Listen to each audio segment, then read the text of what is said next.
There's an unspoken rule among people who rent old houses: don't ask too many questions. I should have remembered that when I signed the lease for 42 Blackwood Lane. When I first toured the century-old Victorian with the real estate agent, I was struck by how quiet it was despite being only a few blocks from downtown. The price seemed too good to be true. A spacious 3-bedroom with original hardwood floors, stained glass windows, and a wraparound porch for substantially less than comparable properties in the area. "Why so affordable?" I asked the agent. She paused, her practiced smile faltering momentarily. "The owner is motivated to find the right tenant quickly." I should have pressed for details, but I was desperate after my sudden job relocation. 2 years of remote work had made me crave space and solitude. This house, with its high ceilings and secluded garden, seemed perfect. "The previous tenants," I ventured, "did they leave because of issues with the property?" "Nothing structural," she assured me, her eyes not quite meeting mine. "Just personal circumstances. The place has been vacant for a few months. Experienced landlords know that renting haunted houses is tricky business, though surprisingly, some tenants specifically seek out properties with horror stories attached to them. I wasn't one of those people. I was just a software developer who wanted a quiet place to work and live. Alone. The landlord, Mr. Kaplan, was a thin, elderly man who lived 2 states away. When we met to sign the paperwork, his hand trembled slightly as he slid the keys across the table. "It's a special house," he said, his voice carrying a weight I didn't understand at the time. "Takes a special tenant." I laughed nervously. "I'm pretty ordinary, I'm afraid." His eyes, watery behind thick glasses, studied me carefully. "We'll see." I moved in on a Tuesday. The early October air was crisp, carrying the scent of burning leaves and impending frost. My belongings looked sparse in the vast rooms, with their towering ceilings and ornate crown molding. That first night, exhausted from unpacking, I collapsed onto my mattress on the floor of the master bedroom and immediately fell into a deep sleep. The sound that woke me was so faint, I almost convinced myself I'd dreamed it, the gentle creak of a floorboard from somewhere downstairs. I froze, ears straining in the darkness. My phone showed 3:17 a.m. Creak. There it was again. Unmistakable this time. The distinct sound of a weight shifting across an old wooden floor. I'd locked all the doors and windows, I was certain of it. Hard hammering, I reached for the baseball bat I'd propped against the wall, a habit from my apartment days in the city. The house was still except for that sound, moving deliberately from the foyer toward the kitchen. "Hello?" I called out, my voice embarrassingly thin in the vast darkness. "I'm armed, and I've called the police." The footsteps stopped. For 30 agonizing seconds, there was absolute silence. Then, a soft thud from directly above me, from the attic I hadn't yet explored. I spent the remainder of that night with every light on, bat in hand, telling myself it was just the house settling. Old houses make noise. Everyone knows that. But as dawn broke, illuminating dust motes dancing in slanted beams through the stained glass, I couldn't shake the certainty that I wasn't alone. By the end of my first week, I'd convinced myself I was being ridiculous. During daylight hours, the house was charming, filled with character and warm patches of sunlight. I set up my home office in what had once been a small library, its walls still lined with empty built-in bookshelves. The Wi-Fi was surprisingly strong, and I settled into a comfortable routine of work, cooking for one, and exploring my new neighborhood. It was only at night that the uneasiness returned, especially between 3 and 4 a.m. when I'd invariably wake to those same footsteps. Sometimes downstairs, sometimes in the hall outside my bedroom door, occasionally directly above in the attic. I started sleeping with headphones, drowning out the house with podcasts and music. On my 10th night, the power went out. A thunderstorm had been building all evening, lightning illuminating the roiling clouds. I'd been working late trying to fix a bug before an early morning meeting when everything went black. My laptop battery gave me enough light to find my phone and activate its flashlight. That's when I heard it.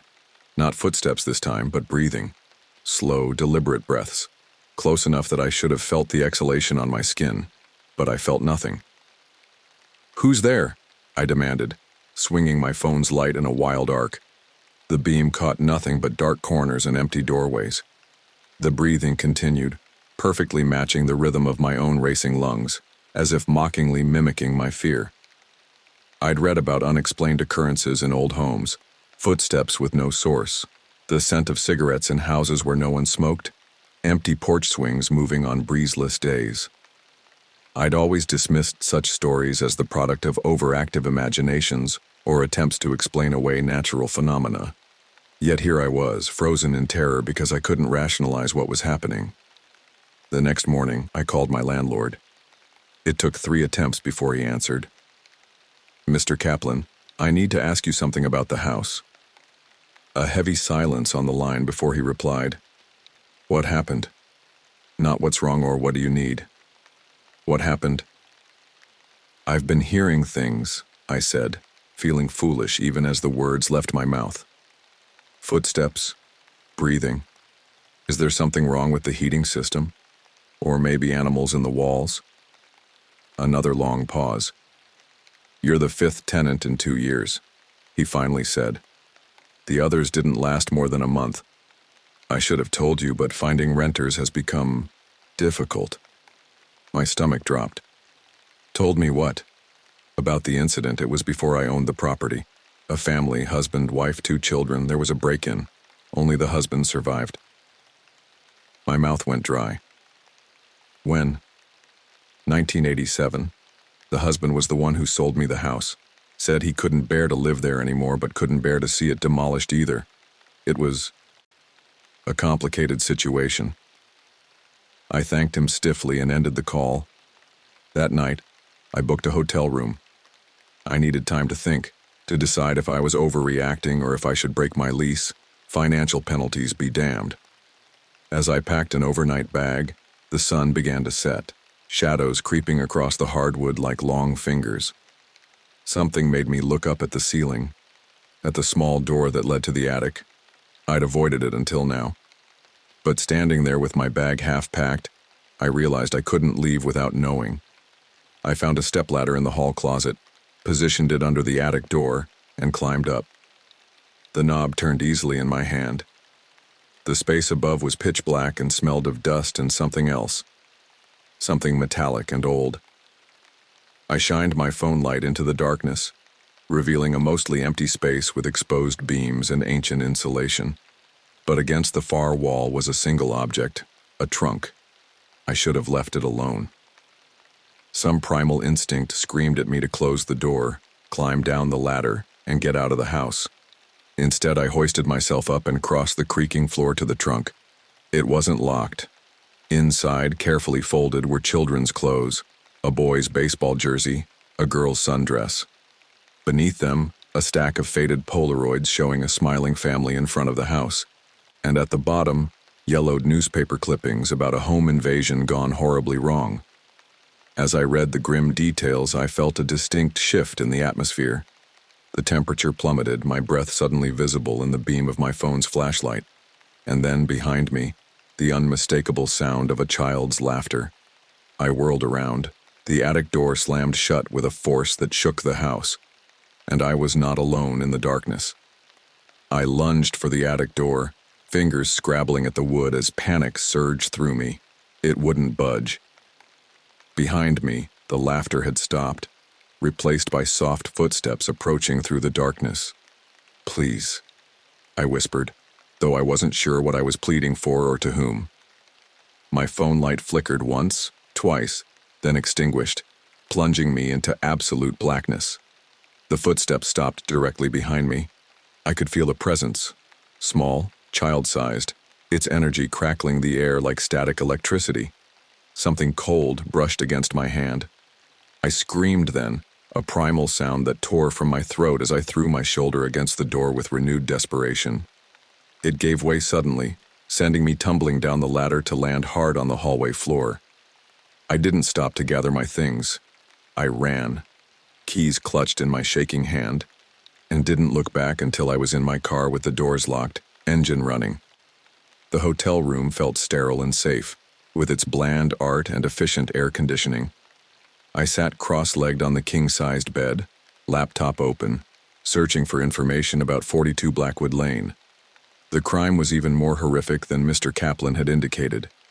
In April 1987, Michael and Sarah Winters and their 2 children, Emma, 8, and James, 6, were asleep when 3 men broke in, looking for cash and valuables.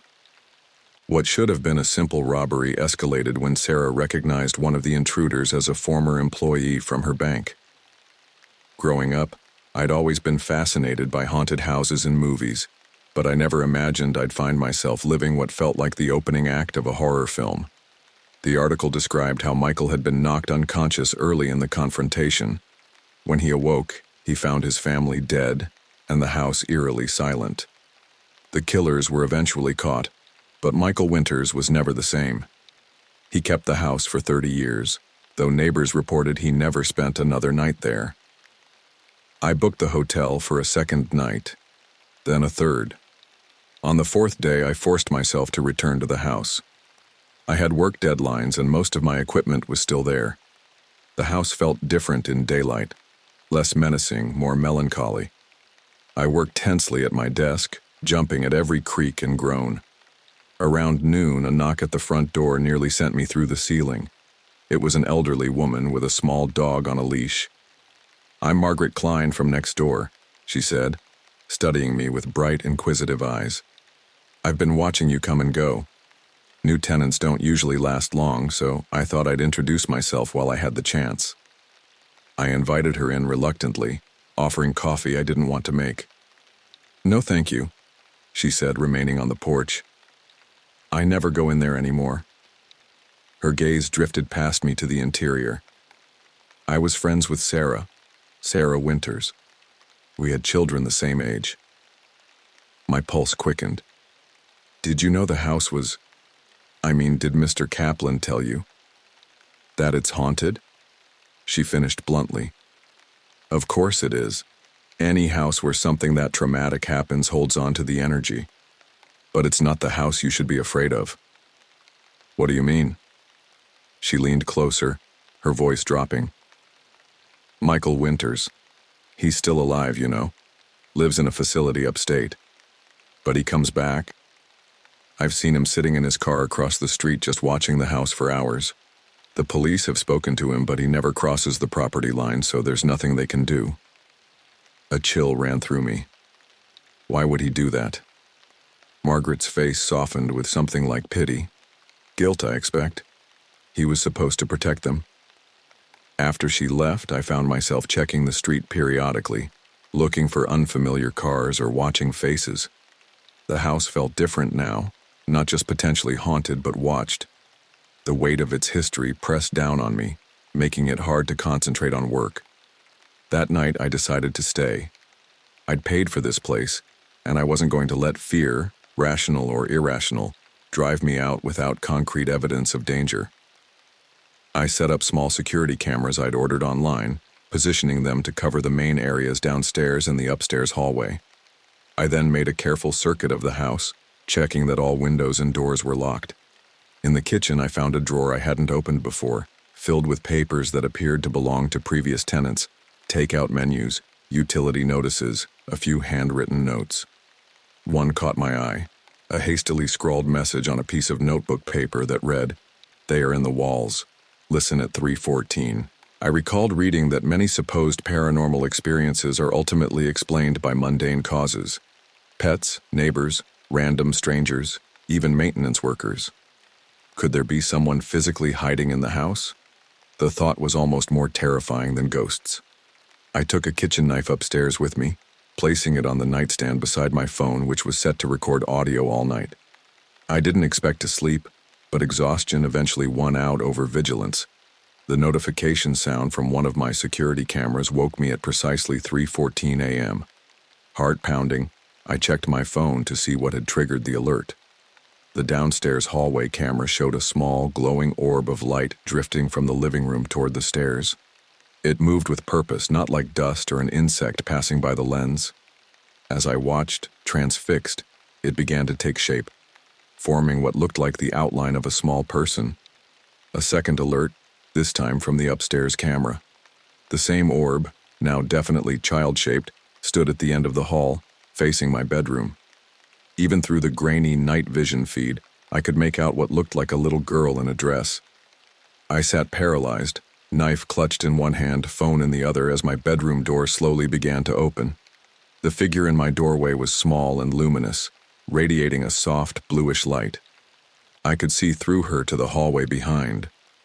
Her features were indistinct except for her eyes, dark, solemn pools that fixed on mine. "Emma?" I whispered, the name from the news article coming to my lips. She didn't speak, but her head tilted slightly in what might have been acknowledgement. Then she raised one translucent arm and pointed, not at me, but at the wall behind my bed. "What?" My voice was barely audible. "What is it? What do you want?" The apparition drifted closer, still pointing. When she was at the foot of my bed, she vanished, leaving only a cold spot in the air. I sat motionless for several minutes, certain she would reappear. When she didn't, I cautiously rose and approached the wall she had indicated. It looked ordinary, painted the same soft gray as the rest of the room. I pressed my palm against it. The surface felt cooler than it should, even accounting for the old house's poor insulation. I knocked lightly. The sound was oddly hollow. Driven by a compulsion I couldn't explain, I began examining the wall more closely, running my fingers along the baseboards and edges where it met the adjoining walls. Near the floor, in the corner furthest from the door, I felt it. A slight gap, a seam where there shouldn't be one. Pressing firmly, I felt a section of the wall give way slightly, then swing inward like a door. Beyond was darkness, a small hidden space between the walls. I have definitely been present when people claim they hear things, smell things, and, in some cases, even see apparitions, said one paranormal investigator of a famous haunted house in San Diego. The hair on my arm stood on end as I directed my phone's light into the opening. The space was narrow, just wide enough for a person to squeeze through sideways.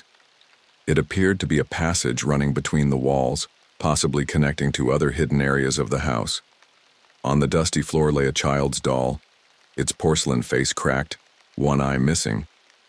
Beside it was something that made my blood run cold, a man's wristwatch, modern-looking. Not something from 1987. With trembling fingers, I picked it up. The back was engraved, "To David, all my love, Eliza." I didn't recognize the name, but the watch couldn't have been more than a few years old. A sudden banging from downstairs jolted me upright. Not footsteps this time. Someone was pounding on the front door. I checked the security camera feed. A police car was parked in my driveway, lights flashing silently, and an officer stood on my porch, hand raised to knock again. Clutching the watch, I made my way downstairs and opened the door cautiously. "Sorry to disturb you so late," the officer said, looking past me into the house. "We got a call from a neighbor about a disturbance." "A disturbance? I've been asleep." The lie came automatically. The officer, his nameplate read Porter, nodded skeptically. "Mind if I come in? Just want to make sure everything's all right." I stepped aside reluctantly. As he entered, his eyes scanned the room professionally, noting the security cameras. "Having problems?" he asked, nodding at them. "Just being cautious. I live alone." He made a non-committal sound and continued into the living room. "You know the history of this place?" "Some of it. The Winters family." "Bad business," he said. "I was just starting on the force back then. Still remember it." He turned to face me directly. "Listen, no offense, but we get called out here a lot. Tenants reporting strange things. Neighbors reporting strange tenants. It's a cycle." "I'm not..." "Did you know the last guy who rented this place tried to burn it down? Said there were voices in the walls telling him to finish what was started. He's in psychiatric care now." I swallowed hard, the watch suddenly heavy in my palm. "I didn't know that." "What's that you're holding?" His hand drifted toward his holster, a subtle shift in posture that sent alarm bells ringing through my mind. "A watch," I said, holding it out. I found it upstairs. His eyes narrowed as he took it, examining the inscription. Where exactly did you find this? I hesitated, then decided the truth was necessary. There's a hidden space in the wall of my bedroom. It was inside, along with a doll. Officer Porter's expression changed, something dark passing behind his eyes. Show me. Upstairs, I led him to the hidden door. He shined his flashlight into the passage, then straightened and keyed his radio. Dispatch, this is Porter. I need backup at 42 Blackwood Lane, possible 1056. He turned to me. You need to wait downstairs now. What's going on? What's a 1056? His face was grim. Possible human remains. The next few hours passed in a blur of flashing lights and official voices. More police arrived, followed by crime scene technicians in white suits who disappeared into the hidden passage with equipment and came out looking grave. I sat on my living room couch, wrapped in a blanket someone had given me, answering the same questions repeatedly. No, I didn't know about the hidden space before tonight. Yes, I've been experiencing strange occurrences since moving in. No, I hadn't met any of the previous tenants. The watch was just lying there next to an old doll. A detective named Reeves, a woman with tired eyes and a gentle voice, sat beside me as dawn broke. We found remains, she said simply. Preliminary examination suggests they've been there for some time, years possibly. My mind raced to connect the pieces. Not from the Winters family murders? She shook her head. No, those victims were all accounted for. This is something else. The discovery of human remains hidden in walls isn't unprecedented in houses with dark histories. In one infamous Brooklyn apartment, a tenant reported experiencing unexplained fires, negative energy, and family tragedies before the body of a child was discovered inside a wall. The watch, I said suddenly. David and Eliza. Do you know who they are? Detective Reeves studied me carefully before answering. David Brenner was a tenant here 3 years ago. He disappeared suddenly, abandoning all his possessions. His girlfriend Eliza reported him missing, but the investigation stalled. No evidence of foul play was found. Until now, I whispered. She nodded grimly. Until now. As morning fully arrived, the police activity intensified. They discovered that the passage extended throughout much of the house, with access points hidden behind furniture or false panels. In the attic, they found more disturbing items. Clothing that didn't belong to the Winters family, personal effects from what appeared to be multiple people, and a journal. Detective Reeves allowed me to see it briefly, a leather-bound book filled with increasingly paranoid writings. The author, presumably David Brenner, described hearing voices, seeing the ghost of a little girl, and becoming convinced that someone was living in the walls of the house watching him. In the final entries, the handwriting grew erratic. They're working together, the dead girl and whoever is hiding in here. They're trying to tell me something. I think someone else is in danger. I have to find out what's in the walls. And the last entry, dated 3 years ago. I found a door tonight. I'm going to see where it leads. If I don't come back, tell Eliza I love her. By afternoon, the police had sealed off the entire house as a crime scene. I was escorted to gather essential belongings, then told I would need to find alternative accommodation indefinitely. We believe we've found 3 sets of remains so far, Detective Reeves informed me as I packed a suitcase. All adults, all reported missing over the past decade, all former tenants. How is that possible? I asked, my voice breaking. Wouldn't someone have noticed? The landlord or... Mr. Kaplan has been cooperative but claims ignorance, she cut in. He's owned the property for 20 years but lives out of state, manages everything remotely, minimal contact with tenants. And Michael Winters, the man who survived the original murders?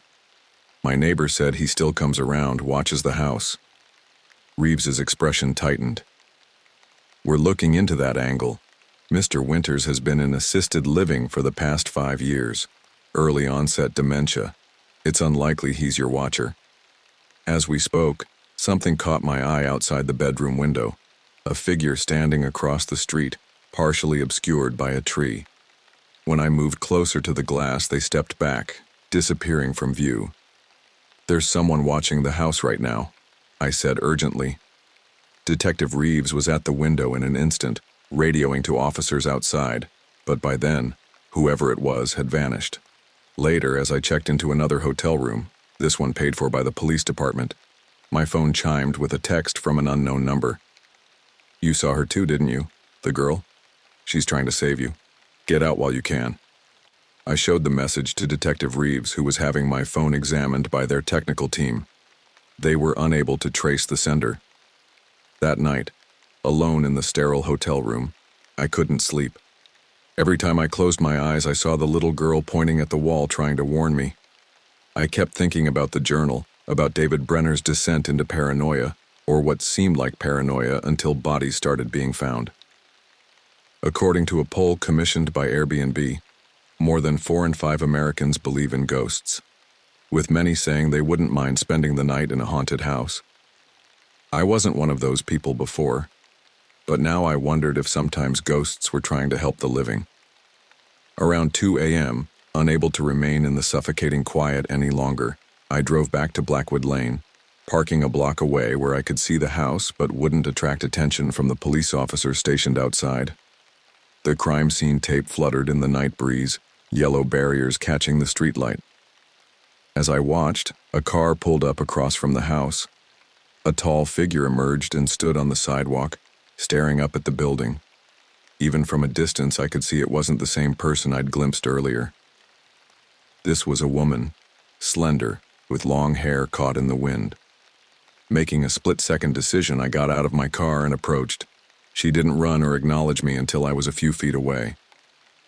"Hello?" I called softly. She turned, her face pale in the moonlight. "You're the new tenant, aren't they?" "Was," I corrected. "And you are?" Eliza Mercer." Her voice caught. "They found David, didn't they? That's why all the police are here." My heart sank. "You should talk to Detective Reeves. There's a number." "I've given my statement a dozen times over the years," she interrupted. "No one believed me when I said this house took him. They thought he left me or had a breakdown, but I knew." She wiped at her eyes. "I used to come here at night, hoping to feel him somehow. Then I started seeing her, the little girl. She would appear in the upstairs window, waving like she was trying to tell me something." A chill ran through me. "Emma Winters." Eliza nodded. "I researched the house after David disappeared, found out about the murders, started talking to other former tenants. We all experienced things, voices, footsteps, cold spots. But only those of us who saw the girl survived." "What do you mean, survived?" "There have been 12 tenants since Michael Winters sold the house. 5 disappeared without a trace. 3 had psychotic breaks. 1 tried to burn the place down. The others fled. Only those who saw Emma and heeded her warnings got away in time."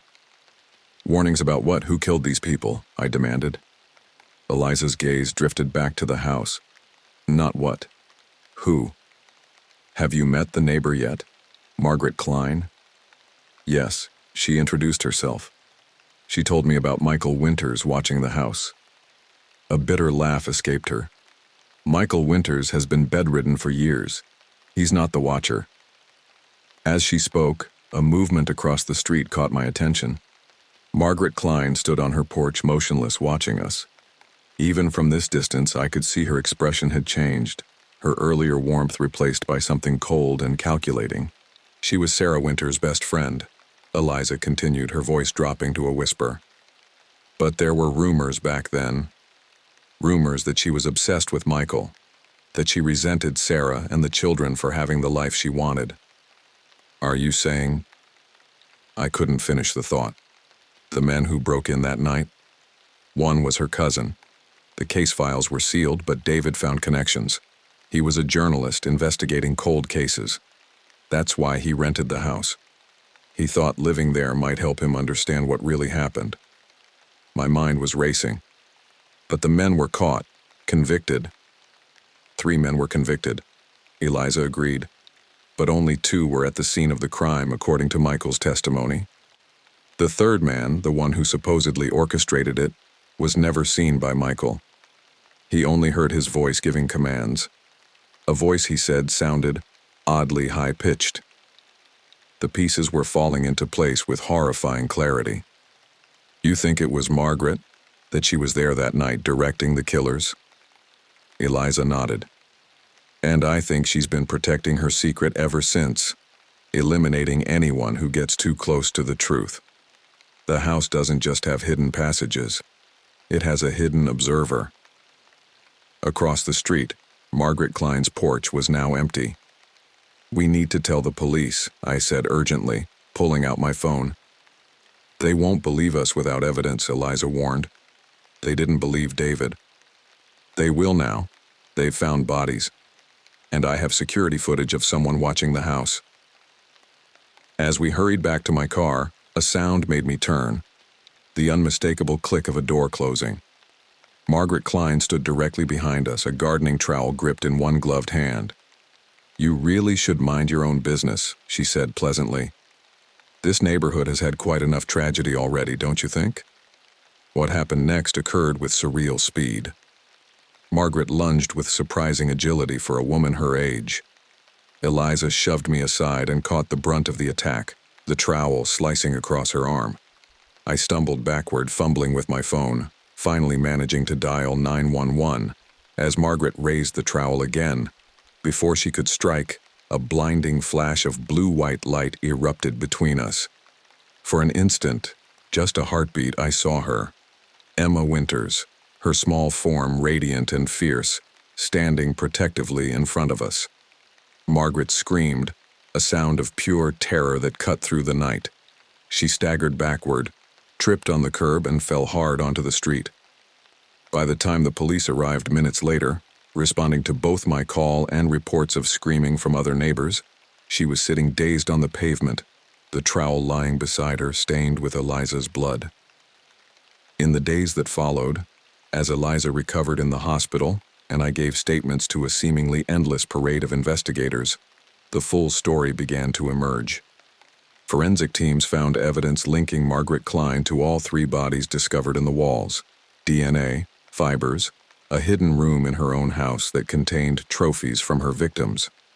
A search of her computer revealed detailed notes on every tenant who had lived at 42 Blackwood Lane, including surveillance photos, personal information, and chilling assessments of who posed a threat to security. Detective Reeves visited me at my new apartment across town, bringing copies of case files she thought might help provide closure. "Margaret Klein confessed this morning," she said, setting a cup of coffee on my kitchen table. "Not just to the murders of the tenants, but to orchestrating the deaths of the Winters family. She was obsessed with Michael, had been for years, believed they were meant to be together. And the hidden passages? The access points between the houses? Built by Margaret's father in the 1960s when both properties underwent renovations. He was a contractor. The passages were originally designed as fallout shelters during the Cold War, connecting the houses for safety.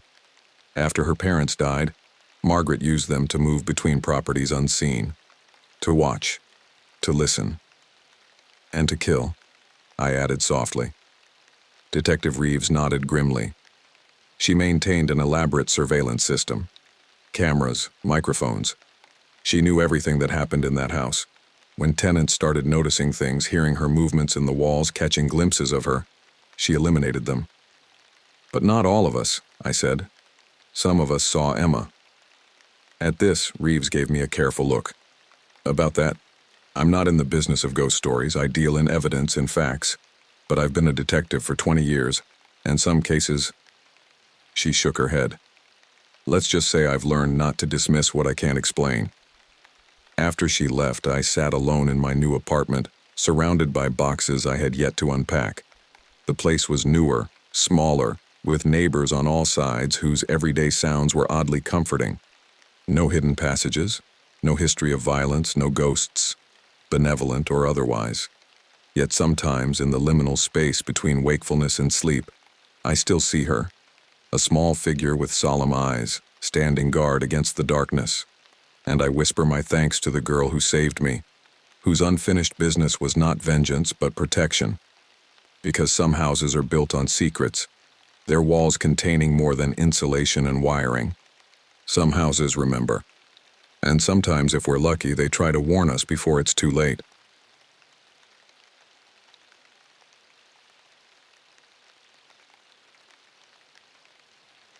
Every summer when Rachel and Kate would go to visit their dad in the city, it felt like stepping into another dimension.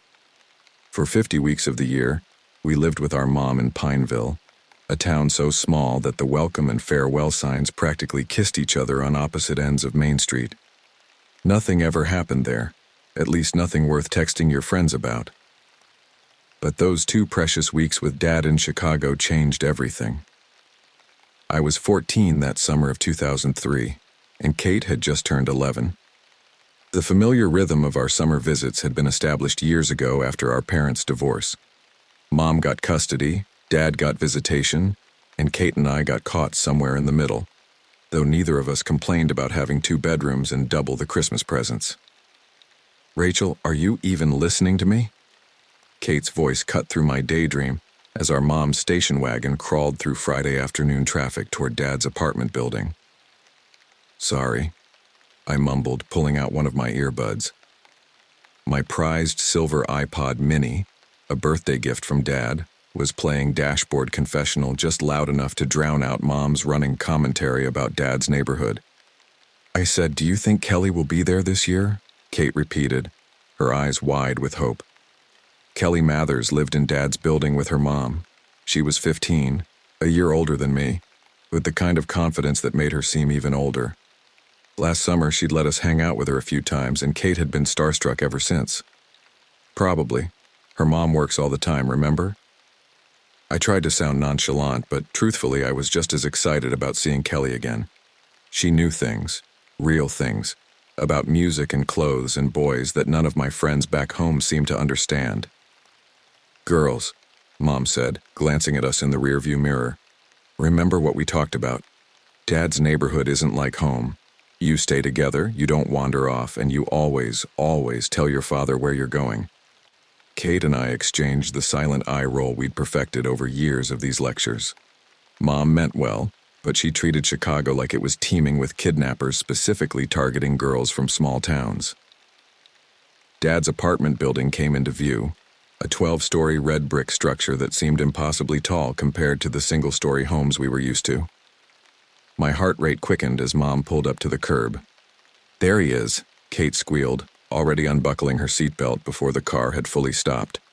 Dad stood waiting, his familiar smile breaking across his face as he spotted us. At 41, he still looked younger than most of my friends' dads. No receding hairline, no beer gut, just laugh lines around his eyes that deepened when he smiled.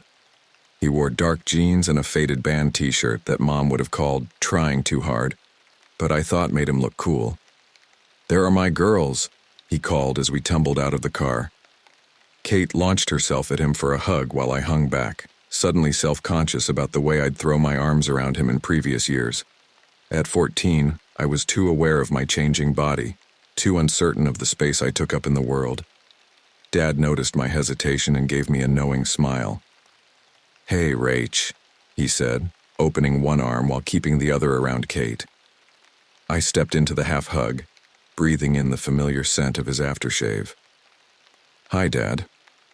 Mom got out and there was the usual awkward exchange, clipped pleasantries, reminders about Kate's allergy medication, and a calendar check for when she'd pick us up.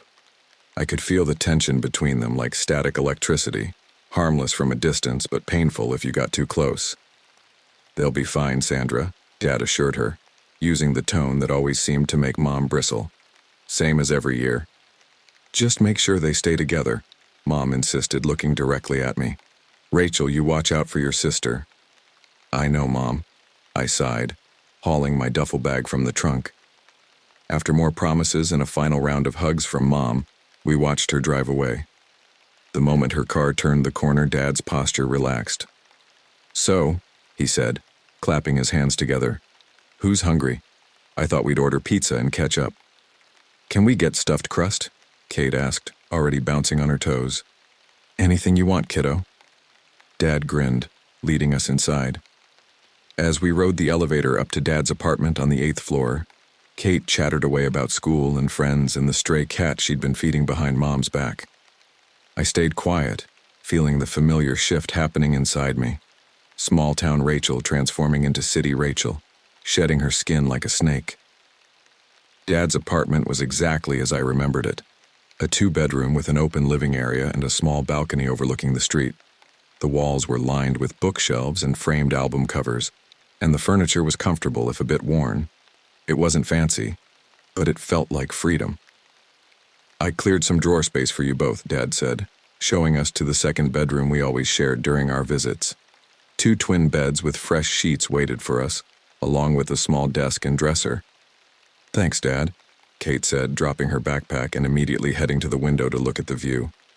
"I can see the park from here." I set my bag on the bed closest to the door, my bed, by tradition, and felt a flutter of excitement in my stomach. For 2 weeks, this was our world.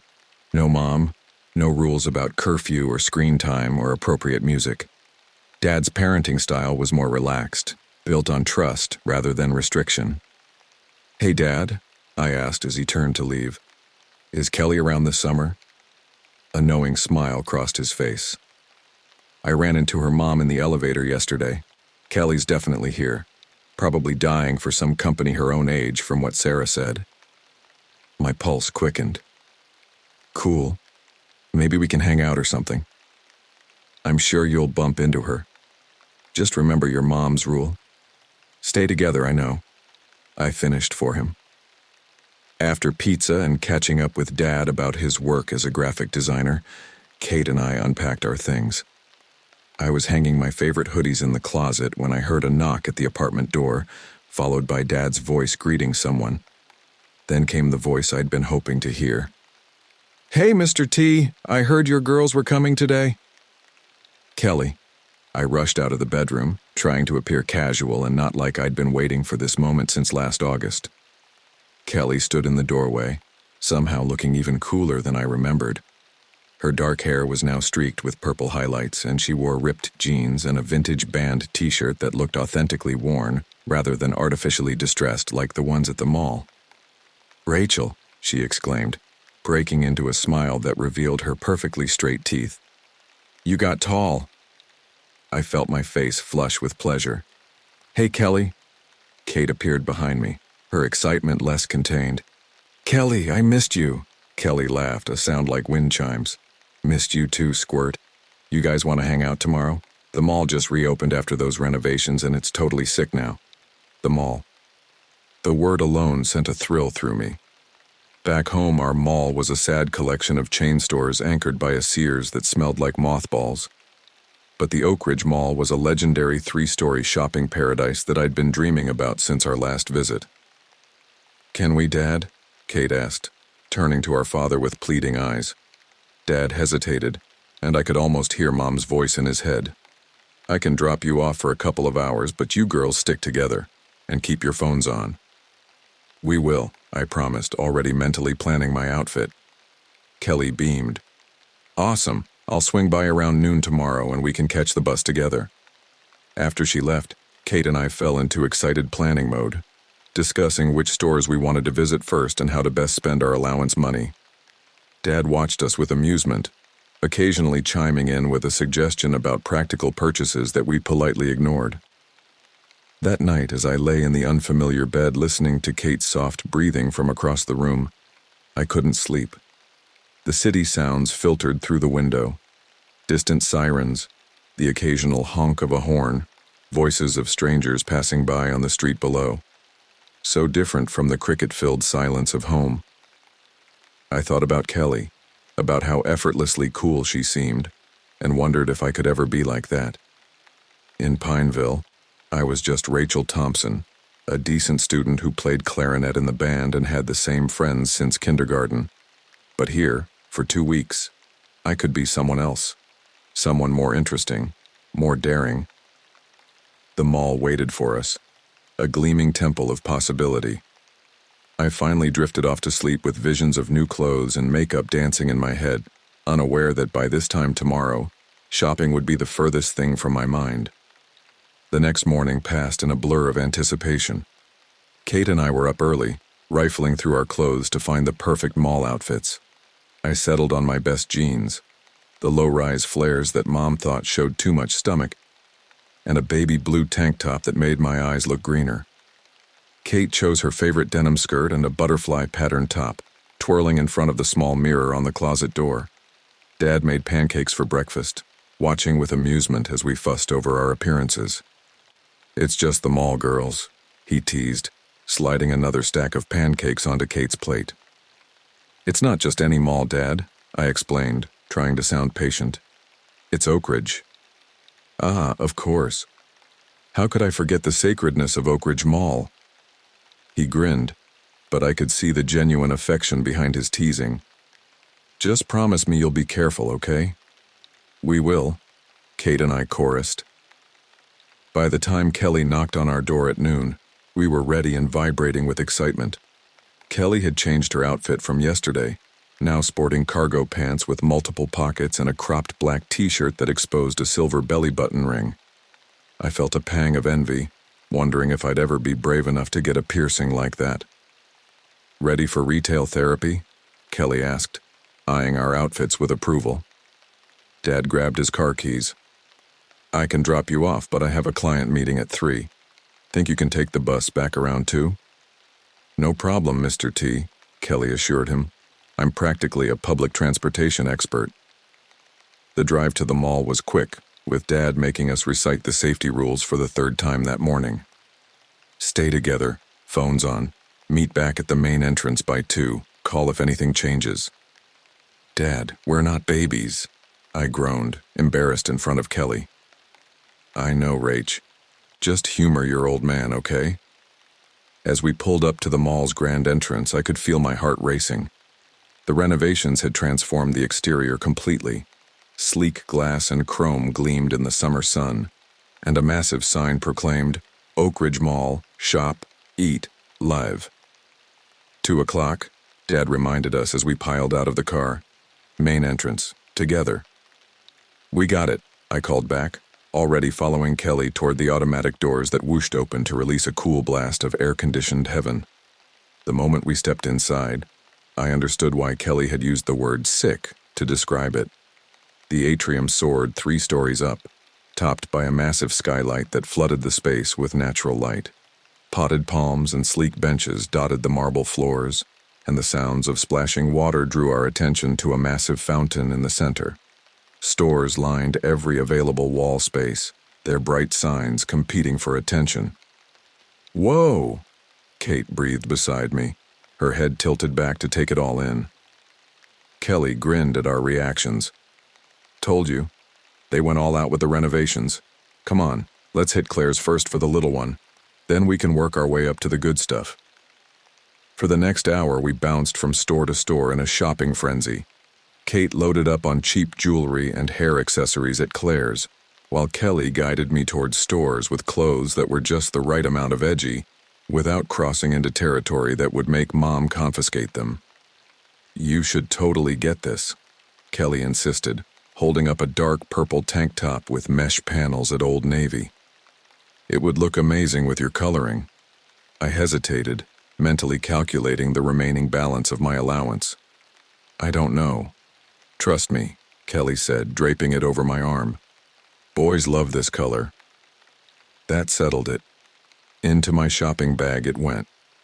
By 1:30, we'd worked up an appetite and headed to the food court.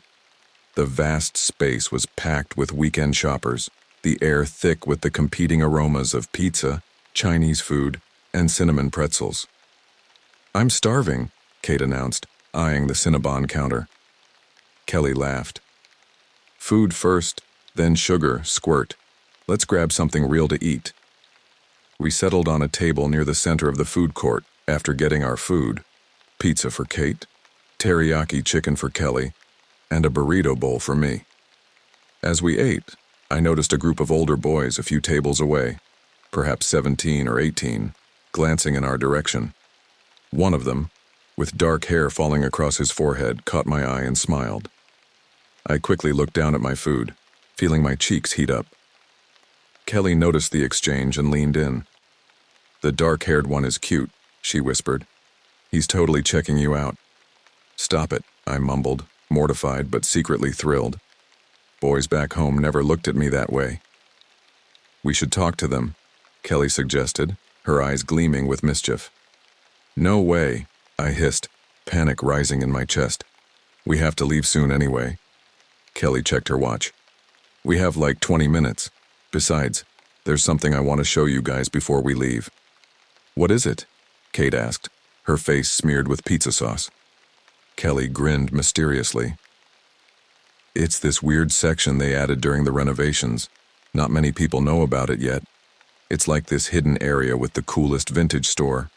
They have these jeans that are just like the ones Brittany wore in her last video." My resistance crumbled at the mention of exclusive merchandise. "Where is it?" "It's in the north wing, past all the department stores. Kind of tucked away," Kelly explained, gathering her trash onto her tray. "We have time for a quick peek before we need to catch the bus." I hesitated, glancing at my watch. "We promised Dad we'd be back at the entrance by 2.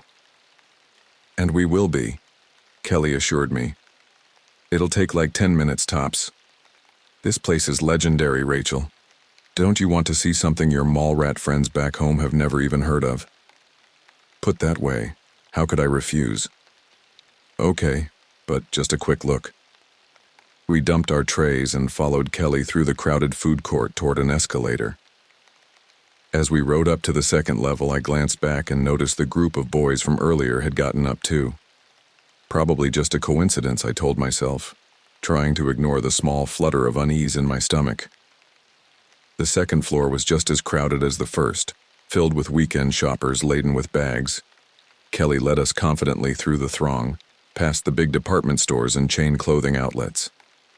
As we walked deeper into the mall, the crowds began to thin, and the bright overhead lighting seemed to dim slightly. "How much further?" Kate asked, struggling to keep up with Kelly's longer strides. "Just around this corner and down a hallway," Kelly assured her. "It's worth it, I promise." We turned right past a Foot Locker and entered a less trafficked corridor.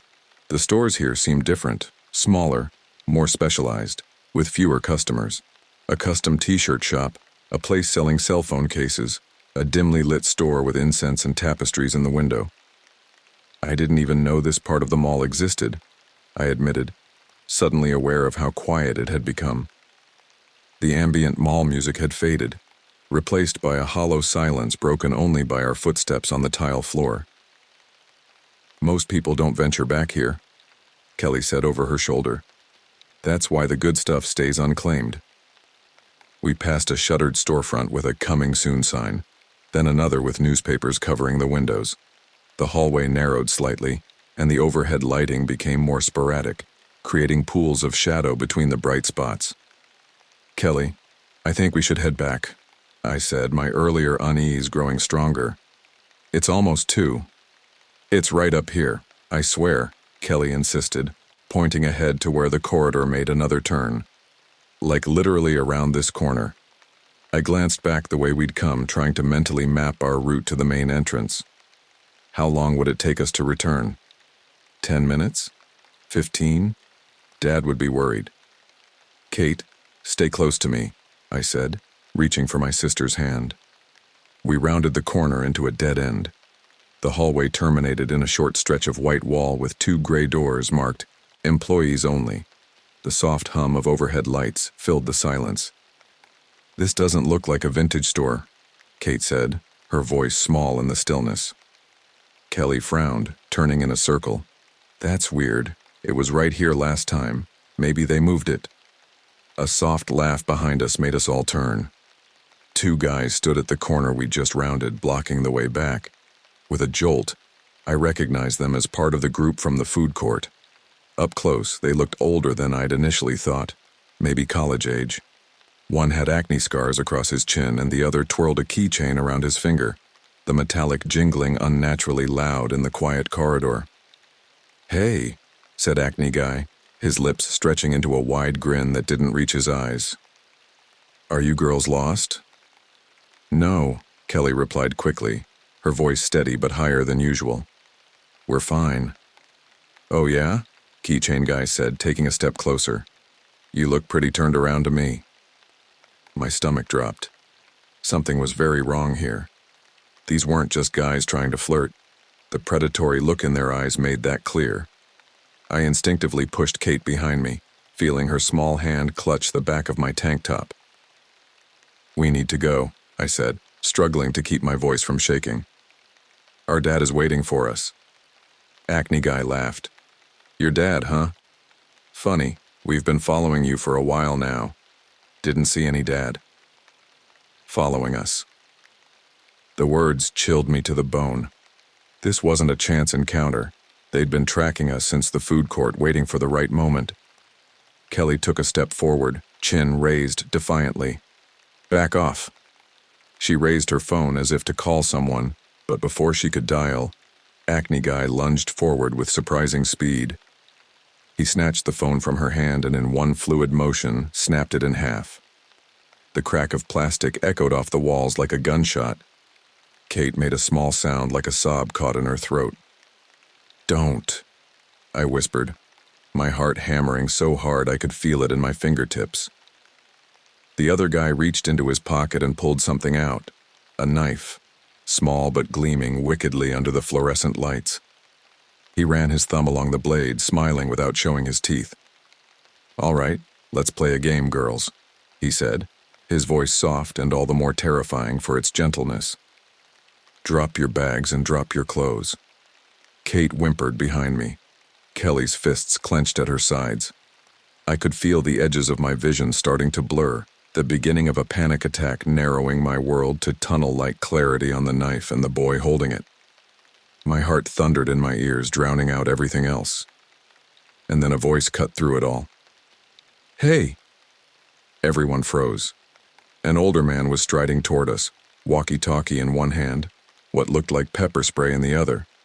His security uniform hung on his frame like armor, dark jacket, stiff cap, badge gleaming on his chest. His face was hard, weathered by years of dealing with troublemakers. The hell's going on here?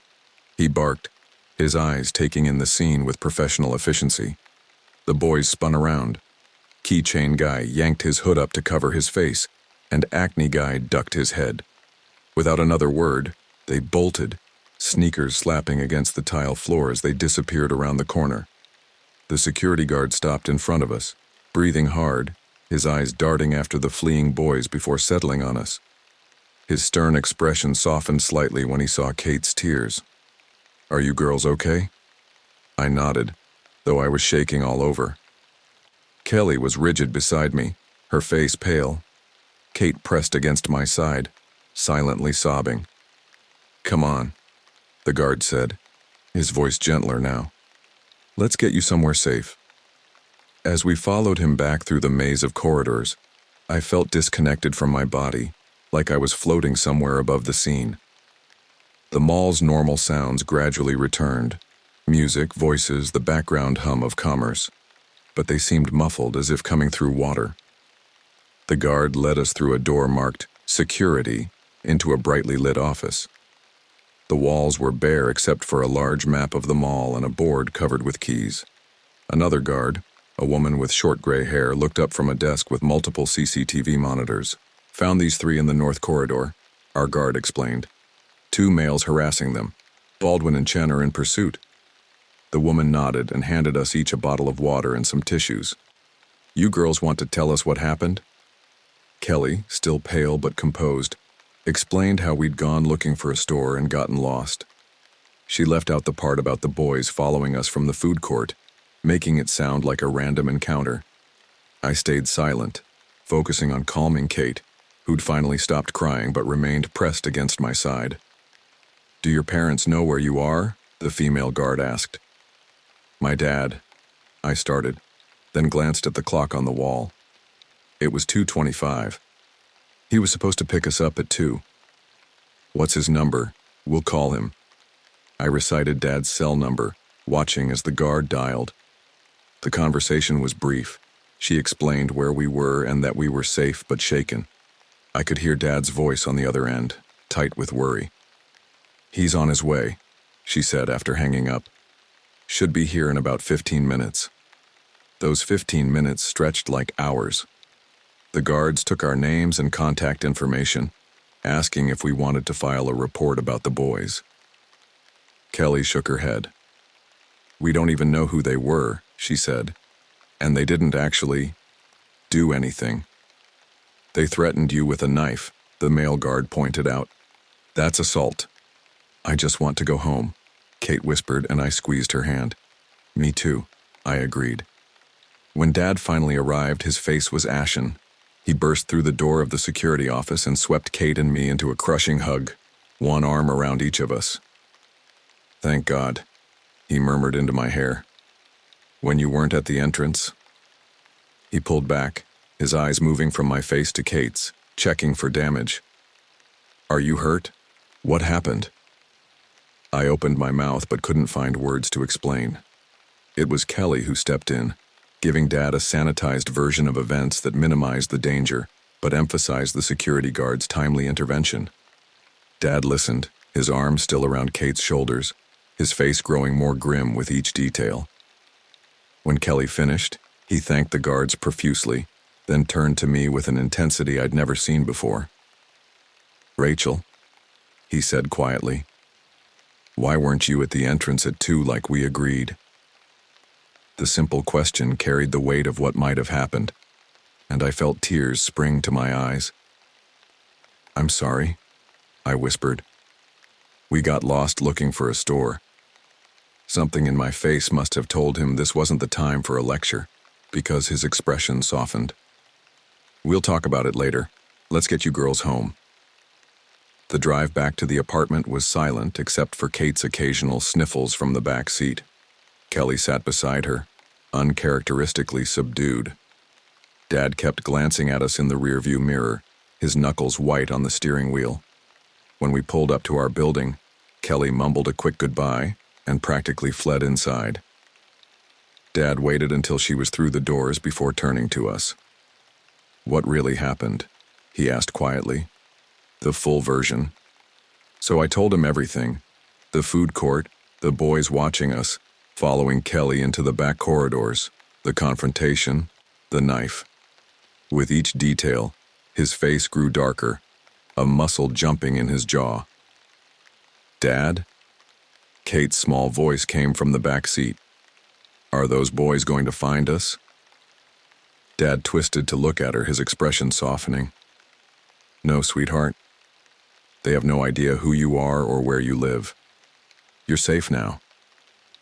But as we rode the elevator up to Dad's apartment, I couldn't shake the feeling that something fundamental had changed. The world seemed more dangerous now, shadowed with possibilities I'd never considered before. That night, Kate insisted on sleeping in my bed, her small body curled against mine like when she was younger. I lay awake long after her breathing evened out, replaying the day's events in my mind, wondering what would have happened if the security guard hadn't appeared. Dad checked on us twice, opening the door just enough to see our shapes under the blankets. On his second visit, I pretended to be asleep, but after he closed the door, I heard him on the phone in the living room, his voice low but intense. "They had a knife, Sandra," he was saying. "No, I'm not exaggerating to make you worry, and I know they're your rules, but yes, they're fine, just shaken up. I don't know if we should send them home early." I pulled the blanket over my head, not wanting to hear more. "Send us home early?" Despite the day's terror, the thought of cutting our visit short filled me with dismay. 2 weeks with Dad was all we got each summer. I didn't want to lose that because of one bad experience. But as I finally drifted toward sleep, the image of the knife gleaming under fluorescent lights followed me into my dreams, transforming the mall from a place of excitement into a labyrinth of danger. I woke to the smell of coffee and the low murmur of voices from the kitchen. Sunlight streamed through the gap in the curtains, casting a bright stripe across Kate's empty side of the bed. For a blissful moment, I existed in the hazy space between sleep and full consciousness, my mind clear of yesterday's events. Then reality crashed back and my stomach knotted with the memory of the knife, the dead-end corridor, the look in those boys' eyes. Voices drifted from the kitchen, Dad's deep timbre and a woman's softer tones. "Mom?" I sat up, suddenly alert. Had Dad actually called her to come get us? I slipped out of bed and padded to the bedroom door, pressing my ear against it. "Can't send them home, Tom. It would only reinforce the trauma." Not Mom's voice. It took me a moment to place it. Dr. Chen, the psychologist who lived on the 10th floor. I'd met her last summer at the building's 4th of July barbecue. "I'm just worried about them," Dad replied. Kate barely slept, and Rachel, you should have seen her face when she was telling me what happened. Like something inside her broke. I flinched at his description. Is that how he saw me now? Broken? "That's a normal reaction to a frightening experience," Dr. Chen said calmly. "But children are incredibly resilient. The worst thing you could do is disrupt their routine further by cutting their visit short. That sends the message that the world is too dangerous for them to handle." "But what if it is?" Dad's voice cracked slightly. "God, Elaine, they had a knife." "And nothing happened," Dr. Chen reminded him. "Focus on that." The security guard intervened. "The girls are physically unharmed. They need to process what happened, certainly, but they also need to see that life goes on. That one scary incident doesn't define their whole world." There was a pause, then Dad's sigh. "You're right. Of course you're right. Talk to them," Dr. Chen advised. "Let them express their feelings without judgment. Validate their fear, but also help them see their own strength. They got through it together." The conversation shifted to safer topics, and I retreated to the bedroom window, looking out at the city stretching below. Sunday morning traffic moved along the streets, people walking dogs or carrying coffee cups, oblivious to how the world had tilted on its axis yesterday for 3 teenage girls in a mall corridor. When I finally emerged from the bedroom, Dad and Dr. Chen were sitting at the kitchen table with coffee mugs.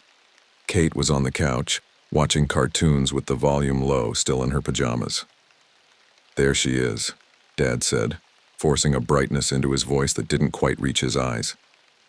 "Sleep okay, Rach?" I shrugged, suddenly self-conscious in my oversized sleep shirt. "Where's my phone?"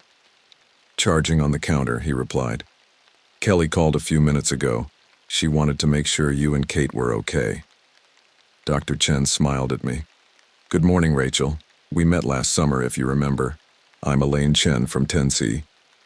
"I remember," I mumbled, retrieving my phone. The screen displayed several text messages from friends back home, none of whom had any idea what had happened yesterday. Their messages about crushes and summer boredom seemed trivial now, from another life. "Dr. Chen and I were just discussing plans for the week," Dad said, watching me carefully. "I thought maybe we'd take it easy for a few days." The implication was clear. No more mall, no more unsupervised adventures. Part of me was relieved, but another part bristled at the restriction. "We're not babies, Dad," I said, more sharply than I intended. "What happened yesterday was scary, but we're fine." Dad and Dr. Chen exchanged a glance. "No one's saying you're babies," Dad replied evenly. "But it's natural to need some time after a frightening experience." "I don't want to go back to the mall," Kate piped up from the couch, her eyes still on the TV screen. "It's scary there." "See?" I gestured toward my sister. "Kate's traumatized. We can't just pretend everything's normal." Dr. Chen set down her coffee mug. "Actually, Rachel, acknowledging your feelings while continuing your daily life is exactly how we process difficult experiences. Avoiding places or activities because they've become associated with fear only strengthens that fear." I crossed my arms defensively. "So what? We should just go back to the mall today? Walk right back into that corridor?" "Not necessarily today," Dr. Chen said gently. "But perhaps later this week, when you're ready, and not alone, with your father or another trusted adult." The thought of returning to the mall made my skin crawl, but I couldn't deny the logic. If we never went back, the mall would always be the place where something terrible almost happened. The place that broke us. Dad cleared his throat. "How about this? We take a few days to do other things. The museum, Navy Pier, maybe catch a movie. Then later in the week, we can talk about going back to the mall, all three of us together. No pressure. Just a quick visit to remind ourselves that it's just a building filled with stores, not a house of horrors. Kate looked dubious but nodded slowly. I remained silent, conflicted. Part of me wanted to never set foot in that place again, but another part, a surprisingly strong part, hated the idea of letting those boys take away something I'd been looking forward to all year. I need to shower, I said finally, retreating to the bathroom without agreeing to Dad's plan. The hot water helped clear my head, washing away the lingering feeling of uncleanliness that had clung to me since the encounter. As steam filled the small bathroom, I tried to imagine returning to the mall, walking those same corridors. The thought still sent a shiver through me, but it wasn't quite as paralyzing as before.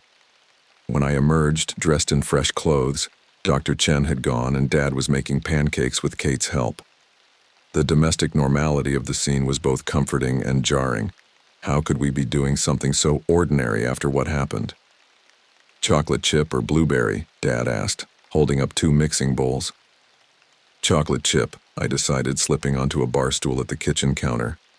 Dad, I'm sorry about yesterday, about not being at the entrance at 2 like we agreed. Dad paused in his stirring. I'm not angry, Rach. I was terrified, yes, but not angry. What happened wasn't your fault. But if we'd been there on time, then those boys might have followed you out to the parking lot instead. Dad interrupted gently. The point is, you shouldn't have to worry about people like that existing in the world. But they do, and now you know to be more cautious. That's all we can do, learn and move forward. His words settled over me like a blanket, not completely removing the chill but making it more bearable. We ate pancakes and planned our day. The Field Museum, lunch at Dad's favorite diner, maybe a walk along the lakefront if the weather held. As we were cleaning up, my phone buzzed with a text from Kelly. You guys okay? Sorry about yesterday, those guys were total psychos. Want to hang out later? Not at the mall, obvies. I stared at the screen, emotions swirling. Part of me blamed Kelly for leading us into that deserted corridor, but another part knew that wasn't fair. She couldn't have known what would happen. Still, the thought of seeing her again so soon made me uneasy. We're okay. Dad's taking us to the museum today. Maybe tomorrow? Her reply came seconds later. Cool, text me. And seriously, I'm really sorry. I set the phone down without responding further. Kate appeared at my elbow, peering at the screen. Is that Kelly? She asked. Yeah. Are you mad at her? I considered the question. No, not really. It wasn't her fault. Kate nodded solemnly. She didn't know those boys would be there. Right. But... Kate hesitated, picking at a loose thread on her sleeve. She did take us to that weird part of the mall, the empty part. I couldn't argue with that. She thought there was a store there. Was there? Really? Kate's eyes, so much like mine but wider, more innocent, searched my face. Or did she make that up? The question caught me off guard. I hadn't considered that Kelly might have deliberately led us into danger. The thought was too horrible to contemplate. Of course not, I said firmly, as much to convince myself as Kate. Why would she do that? Kate shrugged. I don't know. She just seemed different yesterday. More nervous. I remembered Kelly's behavior in the food court, her eagerness to show us the hidden store, her insistence that we follow her deeper into the mall despite the lateness of the hour. Had there been signs I missed? Or was this just Kate's fear looking for someone to blame? She was scared too, Kate, I said, putting an arm around my sister's thin shoulders. Those guys messed with her phone, remember? Kate leaned into me. I know, I just keep thinking about it. If that security guard hadn't come... I squeezed her closer. But he did come, and we're okay. The rest of the day passed in a blur of forced normalcy. The museum was crowded with summer tourists, the exhibits interesting enough to distract us for a few hours.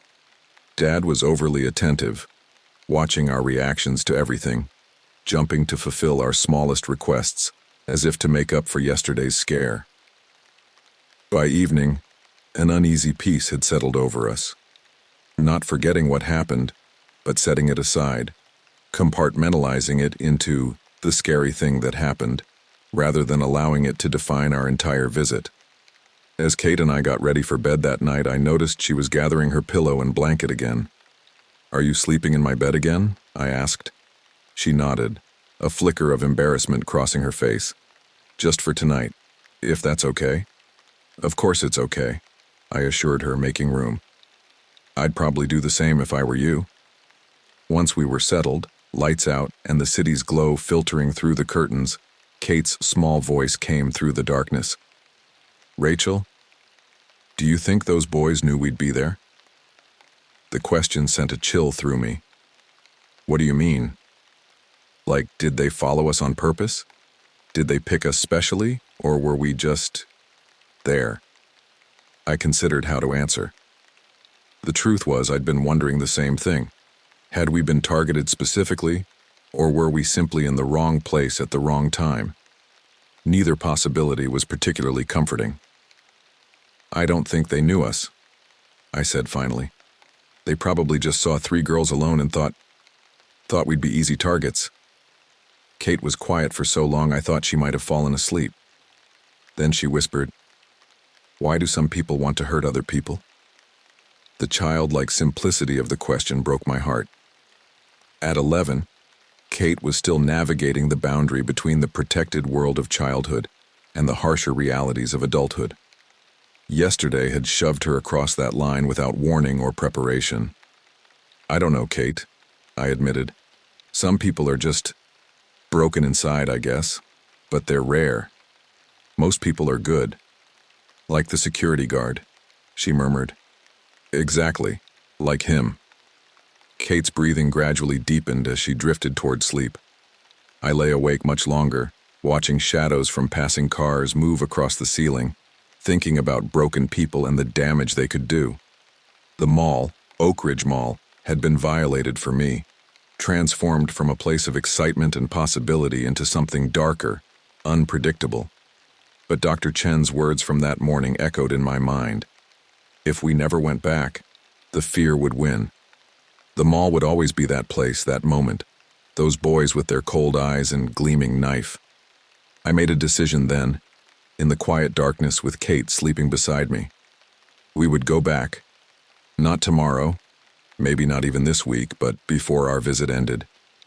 We would reclaim the space, replace the memory of fear with something else. And next time, we'd stay together.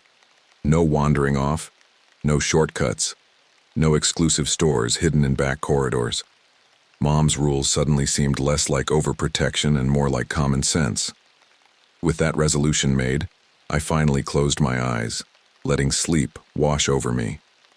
But in my dreams, I returned to that dead-end corridor, except this time the security guard never arrived, and the knife gleamed brighter, and Kate's frightened whimpers grew louder until they became screams that jolted me awake in the pre-dawn light, my heart hammering against my ribs. Just a dream, I told myself, forcing my breathing to slow. Just a dream. But the fear, that was real. And somewhere in this city, 2 boys with cold eyes and a knife were still out there. The days following the mall incident settled into a cautious routine. Dad took us to Chicago attractions, the Shed Aquarium, Navy Pier, a Cubs game, always keeping us within arm's reach, his eyes constantly scanning crowds for potential threats. Kate gradually regained her natural buoyancy, though she stuck close to my side whenever we were out. I oscillated between irritation at being treated like a child and flashbacks that left me breathless and shaky. Kelly texted daily but kept her distance, perhaps sensing our need for space. Her messages were careful, almost formal, updates about her summer reading list, complaints about her mom's new boyfriend, links to songs she thought I'd like. I responded with similar safe topics, neither of us addressing the elephant in the room. By Thursday, The acute fear had receded to a dull background anxiety, present but manageable. We were eating breakfast when Dad cleared his throat in the way that meant he had something important to say. "So," he began, setting down his coffee mug, "I was thinking we might go back to the mall today." Kate's spoon clattered against her cereal bowl. I froze, a piece of toast halfway to my mouth. "Just for an hour," Dad continued quickly. "Main concourse only, all three of us together. I thought, well, Dr. Chen suggested it might be good to replace the negative association with a more positive experience." "I don't want to," Kate said immediately, her voice small but determined. Dad nodded, accepting her response without argument. "That's completely fine, kiddo. No pressure. Rachel, what do you think?" I set down my toast, suddenly not hungry. The thought of returning to Oak Ridge made my palms sweat, but there was also a pull, a need to face the fear rather than let it fester. "I'll go," I said, surprising myself with the steadiness of my voice. "But not the food court, and definitely not the North Corridor." "Absolutely not," Dad agreed. "We'll stick to the busiest areas, main entrance to Central Atrium and back. Half an hour, tops." Kate looked at me with wide eyes. "You're really going back?" I reached across the table and squeezed her hand. "I need to, Kate. Otherwise, I'll always be scared of it." She considered this, her brow furrowing in concentration. "Can I stay with Mrs. Rodriguez next door?" Dad nodded. "Already asked her. She's happy to have you over for a bit." Decision made, we finished breakfast in silence. As Kate went to get dressed for her visit with our elderly neighbor, Dad caught my eye. "You don't have to do this, Rach. Not to prove anything to me or anyone else." "I know," I said. "But I want to. Need to, I think." He studied me for a moment, then nodded. "I'm proud of you. Just stay close to me, okay?" "Trust me," I said with a weak smile. "I'm not letting you out of my sight." An hour later, Kate was settled with Mrs. Rodriguez, and Dad and I were in his car heading toward Oak Ridge Mall. My stomach churned with each mile marker, my hands fidgeting in my lap. "We can turn around any time," Dad reminded me as we turned into the mall parking lot. "Just say the word." "I'm okay," I insisted, though the massive building looming ahead made my heart race. "Let's just get this over with." Dad found a spot close to the main entrance, and we sat for a moment with the engine off, gathering courage. "Ready?" he asked. I took a deep breath and nodded. "Ready." The mall's air-conditioned interior hit us like a wall as the automatic doors slid open. The familiar sounds, music playing over speakers, the murmur of conversations, children laughing, washed over me. So normal, so ordinary, yet my nerves were wound tight as piano wire. Dad stayed close, one hand lightly touching my back as we moved into the main concourse. The weekend crowds hadn't arrived yet, but there were enough shoppers to create a comforting presence of humanity around us. I scanned faces automatically, searching for the boys from Saturday, but saw only strangers intent on their own errands. "Doing okay?" Dad asked as we passed the central fountain. I nodded, focusing on my breathing. "Yeah, it's just a mall." "That's right," he agreed. "Just a building with stores." We wandered through the main level, stopping occasionally to look at window displays, but not entering any stores. Dad bought us pretzels from Auntie Anne's, and we sat on a bench near the fountain, watching shoppers pass by. "This isn't so bad," I admitted, nibbling at my cinnamon sugar pretzel. Dad's smile was warm with pride. "You're doing great, Rach. Facing fears isn't easy." As we sat there, I gradually relaxed, the knot in my stomach loosening. The mall transformed back into what it had always been, just a place to shop, to hang out, to people watch. The dark corridors and threatening boys seemed distant, like something from a movie I'd watched rather than something I'd experienced. Then a familiar figure caught my eye, and my hard-won calm evaporated. Kelly stood near the escalators, talking to a mall security guard, the same one who had rescued us on Saturday. They seemed deep in conversation, Kelly gesturing animatedly while the guard nodded, his expression serious. "Dad," I said, my voice tight. "That's Kelly, with the security guard from Saturday." Dad followed my gaze, frowning slightly. "So it is. Maybe she's thanking him." But something about their body language suggested a more complex interaction. Kelly wasn't just thanking him. She was reporting something, her face intent and focused. "I want to talk to her," I decided, standing up. Dad hesitated. "Are you sure?" "Yes. She was there too, Dad. Maybe she needs to do the same thing we're doing. Face it head on." He nodded reluctantly. "Okay, but I'm coming with you." We approached just as Kelly and the guard finished their conversation. Kelly turned and spotted us, her eyes widening in surprise. "Rachel? Mr. T? What are you doing here?" "Same as you, I think," I said carefully, trying not to let Saturday ruin the mall for us. Kelly's expression shifted, something like guilt flashing across her face. "Yeah, something like that." The security guard, his name tag read Mitchell, nodded to us. "Good to see you ladies again under better circumstances. How's your sister doing?" "She's okay," I replied. "She didn't want to come today." "Understandable," he said kindly. "Well, I'd better get back to my rounds. Remember what I said, Miss Mathers. If you see anything suspicious, find a guard immediately." As he walked away, Dad turned to Kelly with a questioning look. "Everything okay?" Kelly shrugged, not quite meeting our eyes. "Yeah, I thought I saw one of those guys from Saturday, in the food court, but it was probably nothing." My blood ran cold. "You saw them? Here? Today?" "I'm not sure." Kelly backpedaled quickly. "It was just a guy who looked similar. Guard Mitchell said they've increased security anyway after what happened." Dad's hand found my shoulder, squeezing reassuringly. "Maybe we should head home, Rachel. We've accomplished what we came to do." A part of me wanted to flee immediately, but another part, the part that had insisted on coming back in the first place, resisted. "I'm okay, Dad. Really." Kelly shifted uncomfortably. "Listen, I should probably go. My mom's waiting for me at Orange Julius."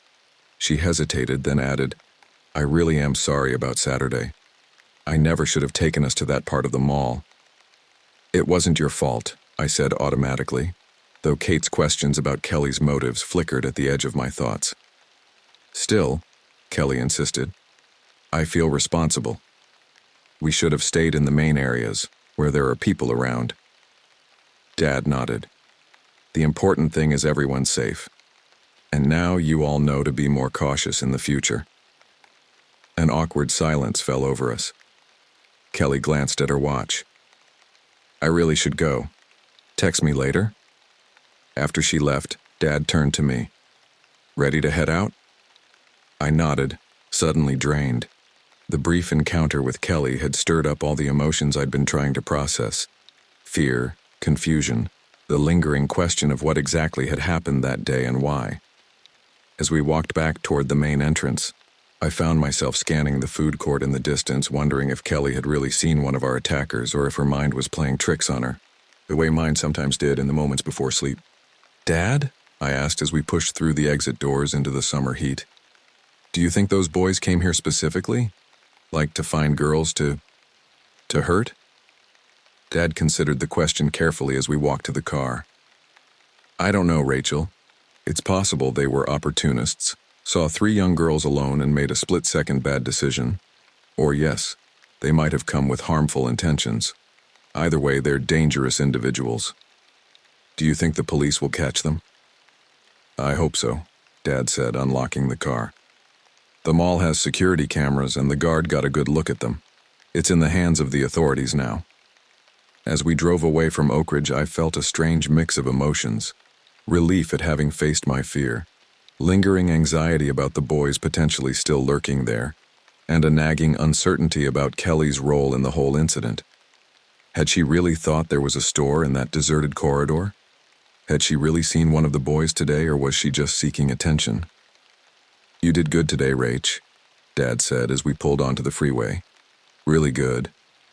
I smiled weakly, appreciating his support but aware that returning to the mall hadn't answered all my questions. If anything, it had raised new ones. When we got back to the apartment, Kate was eager to hear about our expedition. I downplayed the encounter with Kelly, focusing instead on how normal the mall had seemed, how the fear had receded once I was actually there. "So you're not scared anymore?" Kate asked, her expression hopeful. "Less scared," I clarified. It helped to see it in daylight, with Dad there and lots of other people around. Kate nodded thoughtfully. "Maybe I could try, not today, but maybe before we go home." "Whenever you're ready," Dad assured her. No rush. That evening, I texted Kelly. "Was weird seeing you at the mall today. Did you really think you saw one of those guys?" Her response came an hour later. "Pretty sure it wasn't him. Just paranoid, I guess. How are you feeling about being back there?" "Better than I expected," I replied. "Still jumpy, but not paralyzed with fear." "That's good. Listen, I know things are weird between us right now, but I really want you to know I'd never put you or Kate in danger on purpose. The whole thing with that hidden store, I really thought it was there. I swear." I stared at the message, trying to decipher the meaning behind the words. Why would I think she'd endanger us on purpose? The specific denial made me uneasy, like when someone offers information that wasn't requested. "I know," I texted back, not knowing what else to say. That night, I dreamed again of the mall corridor, but this time, Kelly was leading us by the hand, her grip too tight to break, her voice saying, "It's just ahead," over and over as the corridor stretched endlessly before us. I woke in a cold sweat, my heart pounding, the sheets tangled around my legs. Kate was still asleep in her own bed, her face peaceful in the dim light filtering through the curtains. I watched her for a moment, grateful for her presence, for her safety. Whatever had happened, whatever had almost happened, we were okay now. That was what mattered. But as I lay back down, trying to recapture sleep, I couldn't shake the feeling that there was more to the story, pieces I was missing, connections I wasn't seeing. The mall had become a puzzle I couldn't solve, a maze with no clear exit. And somewhere in that maze, two boys with cold eyes and a knife were still waiting, whether real or just in my nightmares. The next few days passed without incident. Kate gradually regained her confidence, though she still refused to discuss returning to the mall. Dad divided his time between work projects and taking us to various Chicago attractions, always watchful, always within arm's reach. I texted with Kelly occasionally, our conversations carefully neutral, circling around the elephant in the room without ever addressing it directly. By Monday of our second week, a tentative normalcy had settled over us. The mall incident, while not forgotten, had receded into the background of our consciousness, filed away under scary things that happened, but we survived. Until the phone call. Dad answered while making dinner, setting down his stirring spoon to take the cordless handset. "Hello?" His expression shifted as he listened, brow furrowing, mouth tightening into a thin line. "Yes, this is he. I see. Yes, they're both here with me. Of course, officer. We'll be available." My stomach dropped at the word officer. Kate, who had been setting the table, froze mid-motion, a fork suspended in her hand. "What is it?" I asked as Dad hung up. "What's wrong?" Dad ran a hand through his hair, a gesture I'd come to associate with stress. "That was the police. They want to talk to you both about what happened at the mall." "Why?" Kate's voice was small. "Did they catch those guys?" "Not exactly," Dad said carefully. "They've identified suspects based on security footage, but they need witnesses to confirm. They're sending someone over tomorrow morning to talk to you girls." The news should have been reassuring, the police taking action, justice potentially being served. Instead, it reopened the wound, bringing all the fear and anxiety rushing back. "Do we have to?" Kate asked, her eyes wide. "Can't we just forget about it?" Dad crossed the kitchen and crouched beside her chair, taking her small hands in his. I know it's scary to remember that day, sweetheart, but talking to the police is important. It helps make sure those boys can't hurt anyone else. Kate nodded reluctantly, her lower lip trembling slightly. Will you be there too? Every second, Dad promised. I remained silent, processing the implications. If the police had identified suspects, it meant they had taken the incident seriously, more seriously perhaps than we had. The realization that we might have been in even greater danger than we'd thought sent a chill through me. Did they say anything else? I asked Dad. About the suspects? Dad hesitated, glancing at Kate before answering. Just that they want you to look at some photos tomorrow. They didn't give specifics. Something in his tone suggested he wasn't telling us everything, but I didn't press the issue in front of Kate. Later, after she'd gone to bed, I found Dad on the balcony, staring out at the city lights with a glass of something amber in his hand. What didn't you want to say in front of Kate? I asked, joining him at the railing. Dad sighed heavily. You're too perceptive for your own good, Rach. So there was something. He took a sip from his glass before responding. The officer mentioned that the suspects have been linked to other incidents. Similar situations with young girls in malls across the city. My blood ran cold. You mean they've done this before? Cornered other girls? Dad nodded grimly. Apparently so. The officer didn't go into detail, but he implied that you three were lucky. The security guard's intervention might have prevented something much worse. Why are you telling me this? I asked, though I already knew the answer. Because you're old enough to understand the reality of what happened, Dad said simply, and because I need you to take this seriously tomorrow.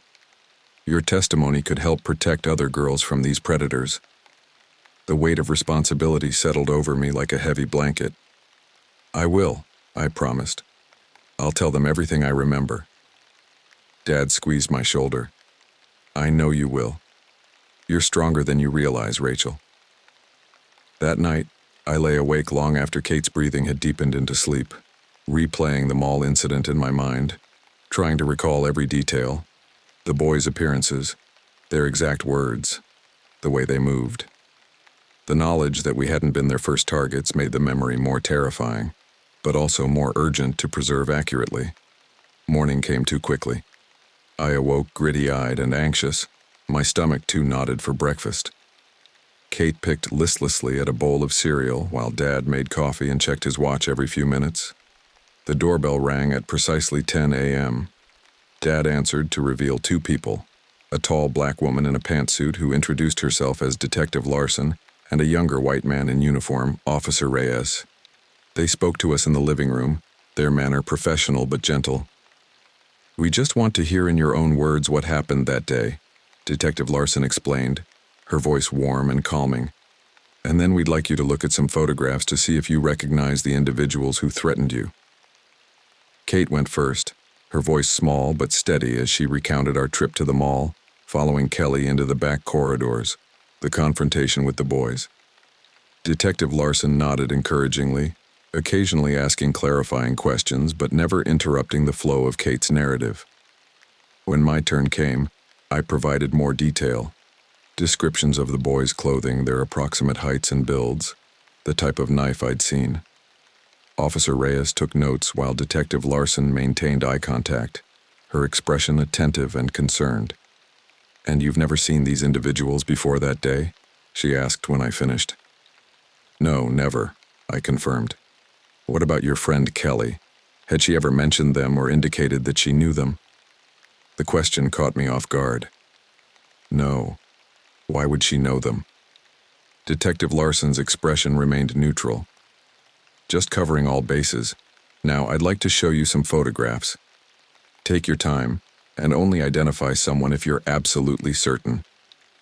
She opened a folder and placed 6 photographs on the coffee table, headshots of young men arranged in 2 rows of 3. My eyes immediately locked onto the 4th image, the boy with acne scars across his chin. My heart rate spiked. That's one of them, I said, pointing without touching the photo. The one who broke Kelly's phone. Detective Larson nodded without confirming or denying. Anyone else you recognize? I studied the remaining faces carefully. The second boy had been wearing a hood for much of our encounter, but his eyes... I pointed to the photo in the top right corner.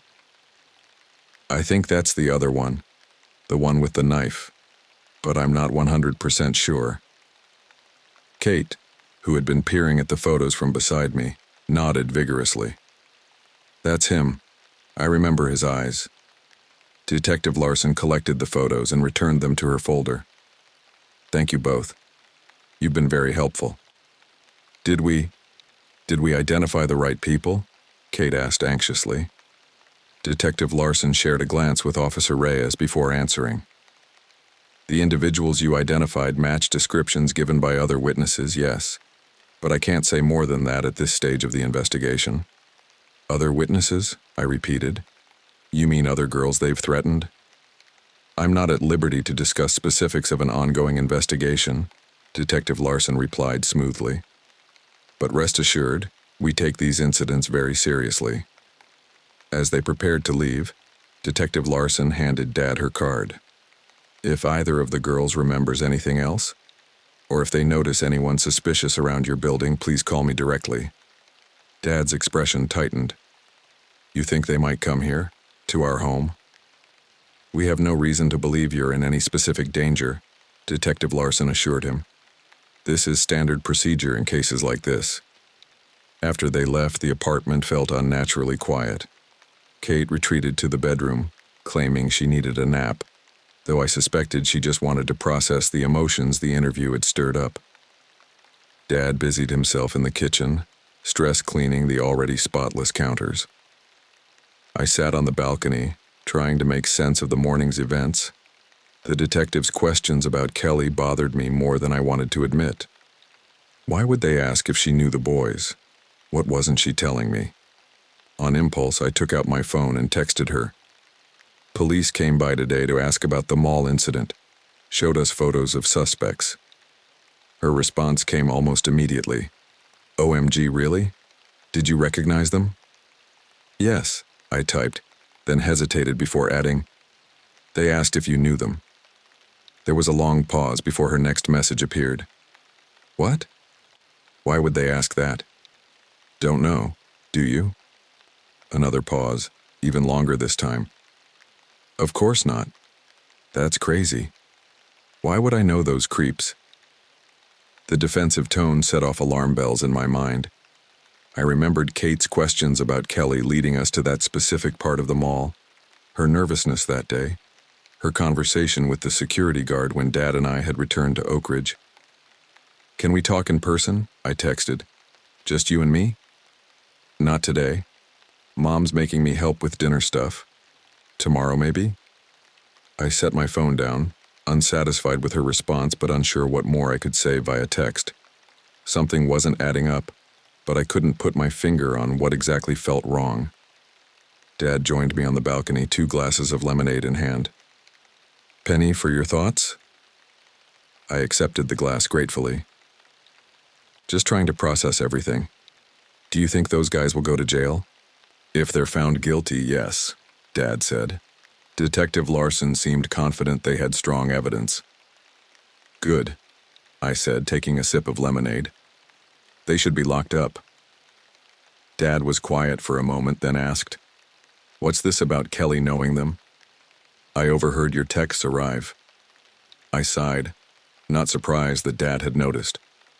I don't know. The detective asked if Kelly knew them or had mentioned them before. It seemed like an odd question.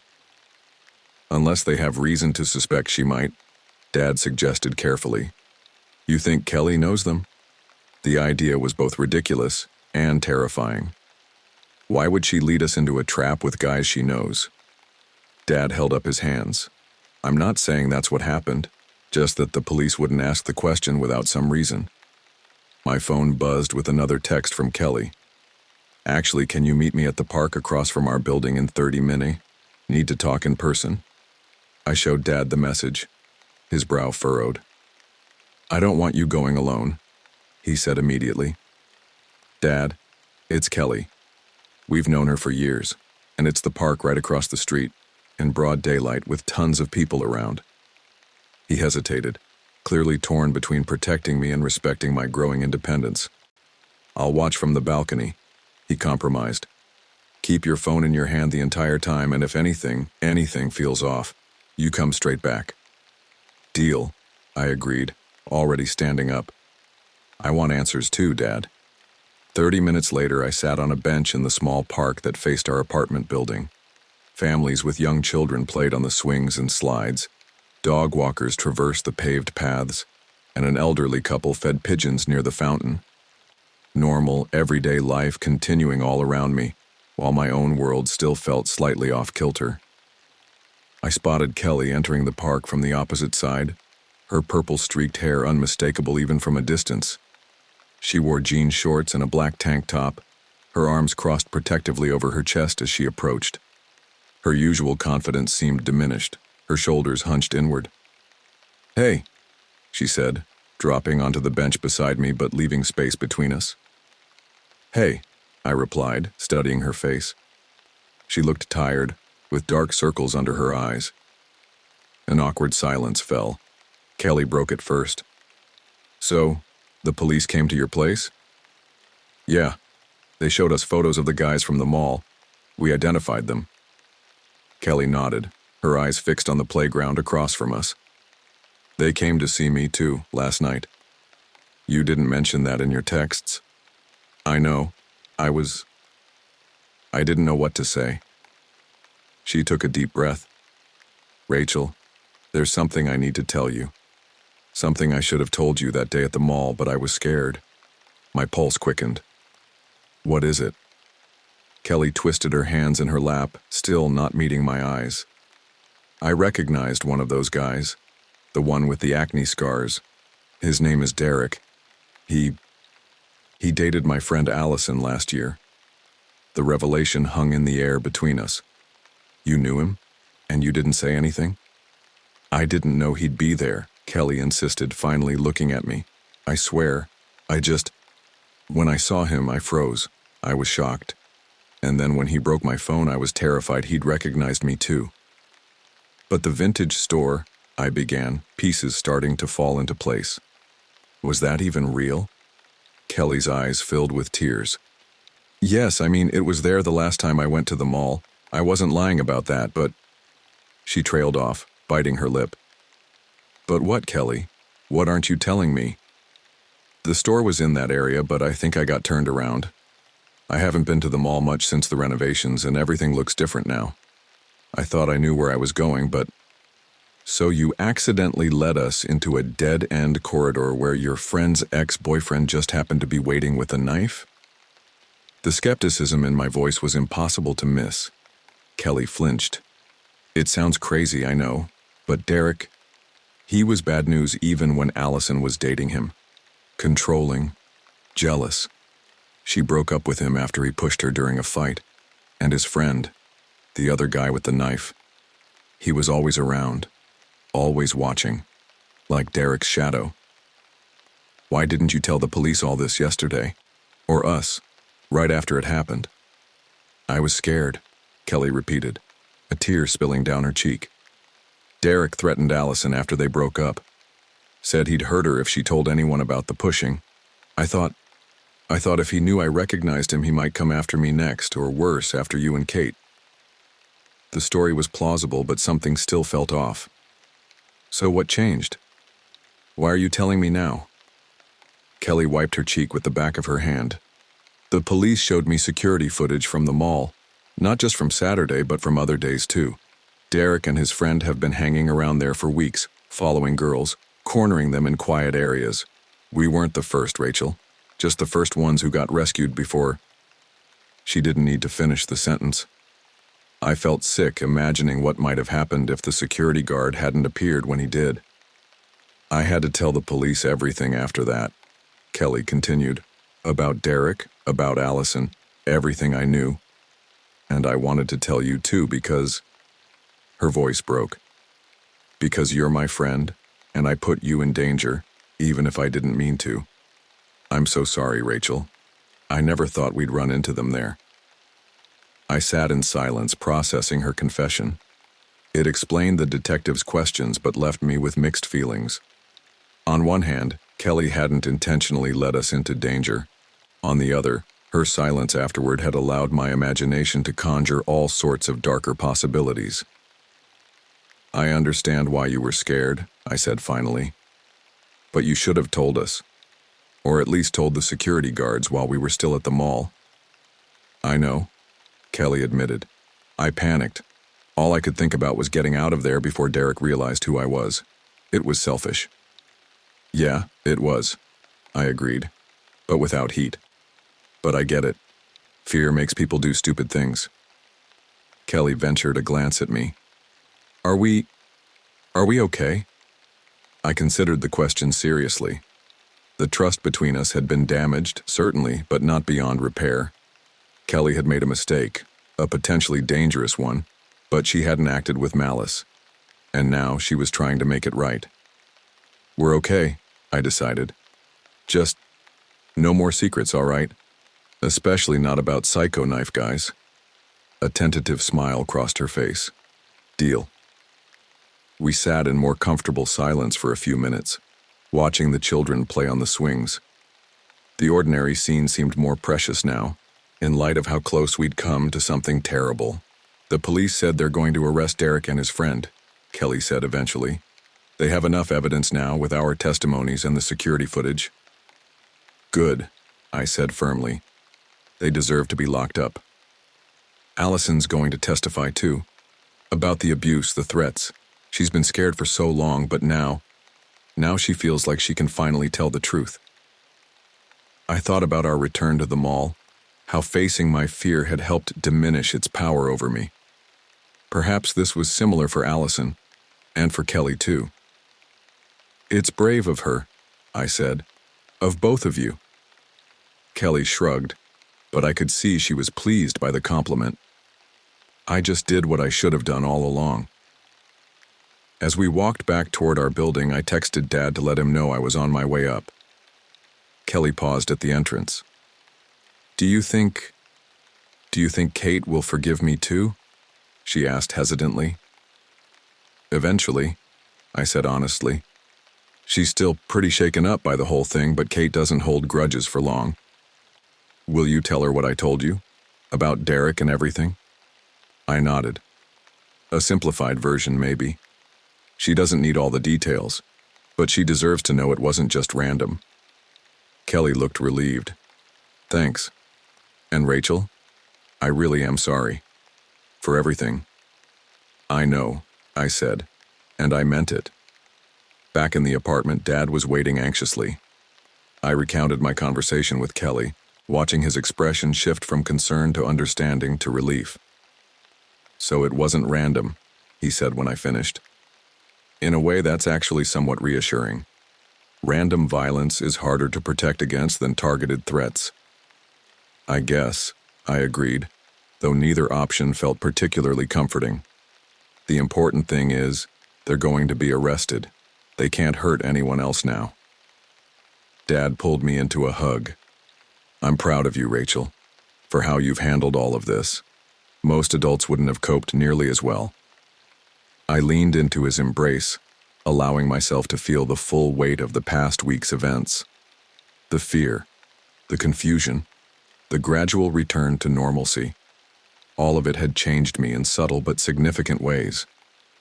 I was still Rachel Thompson from Pineville, but with edges that hadn't existed before, a wariness that would always be part of me now. Kate emerged from the bedroom, rubbing sleep from her eyes. "What's going on? Did I miss something?" Dad and I exchanged a glance. "Kelly came by," I explained. "She had some things to tell me about those boys from the mall." Kate's eyes widened. "What things?" I patted the couch beside me. "Come sit." It's kind of a long story, but the short version is this. The police are going to arrest them. They can't hurt anyone else now.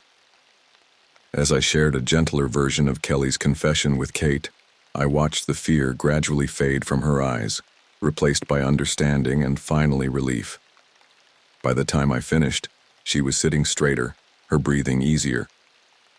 "So it's really over?" she asked. "It's really over," I confirmed. That night, for the first time since the incident, Kate slept in her own bed without nightmares. I lay awake a little longer, thinking about the randomness of life, how a wrong turn in a mall corridor had led to terror, yes, but also to truth, to growth, to a deeper understanding of both the darkness and light that existed in the world. Every summer when Kate and I would go to visit our dad in the city, it felt like stepping into another life. But this summer, the transformation went deeper than usual. I had gone from child to something closer to adult in the space of a few days, gaining a wisdom I hadn't sought, but now couldn't unknow. The mall would never be just a mall to me again. It would always carry the shadow of what had happened there, what had almost happened. But shadows only exist where there is also light. And in the days that followed, as Kate regained her bounce and Dad relaxed his vigilance and Kelly became our friend again, I found myself focusing on the light. The security guard who appeared at just the right moment, the detectives who took us seriously, the truth that finally emerged from secrecy. One wrong turn had led us into darkness, but we had found our way back out, together, and that was the part worth remembering.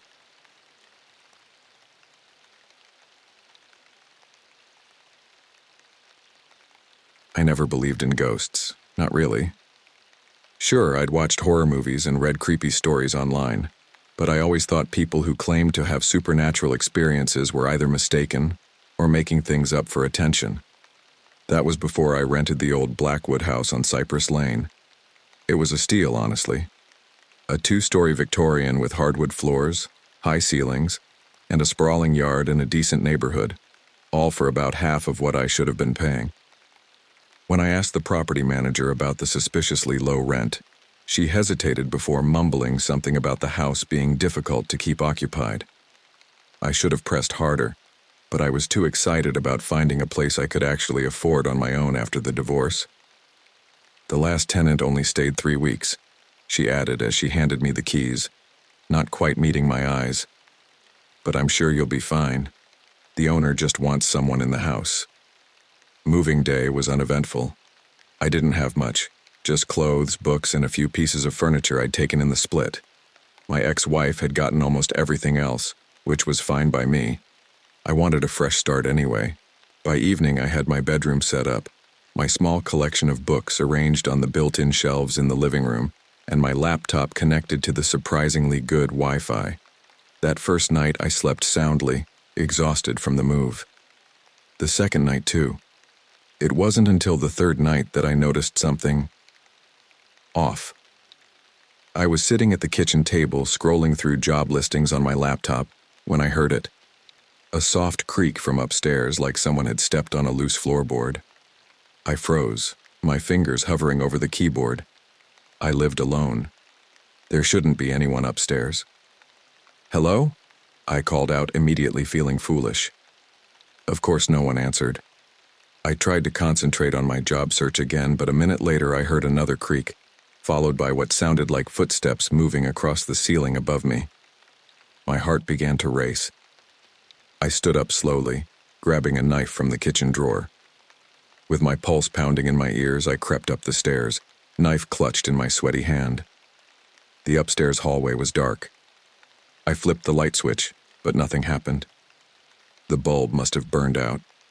Using my phone's flashlight, I checked each room, the master bedroom where I slept, the guest room I was using as a makeshift office, and the small bathroom. Nothing. No one was there. Back downstairs, I tried to rationalize what I'd heard. Old houses make noises. Everyone knows that. Probably just the wood contracting as the temperature dropped outside. Nothing supernatural about it. I managed to convince myself of this until around 3 a.m., when I was jolted awake by the unmistakable sound of a door slamming somewhere in the house. I sat bolt upright, listening intently in the darkness.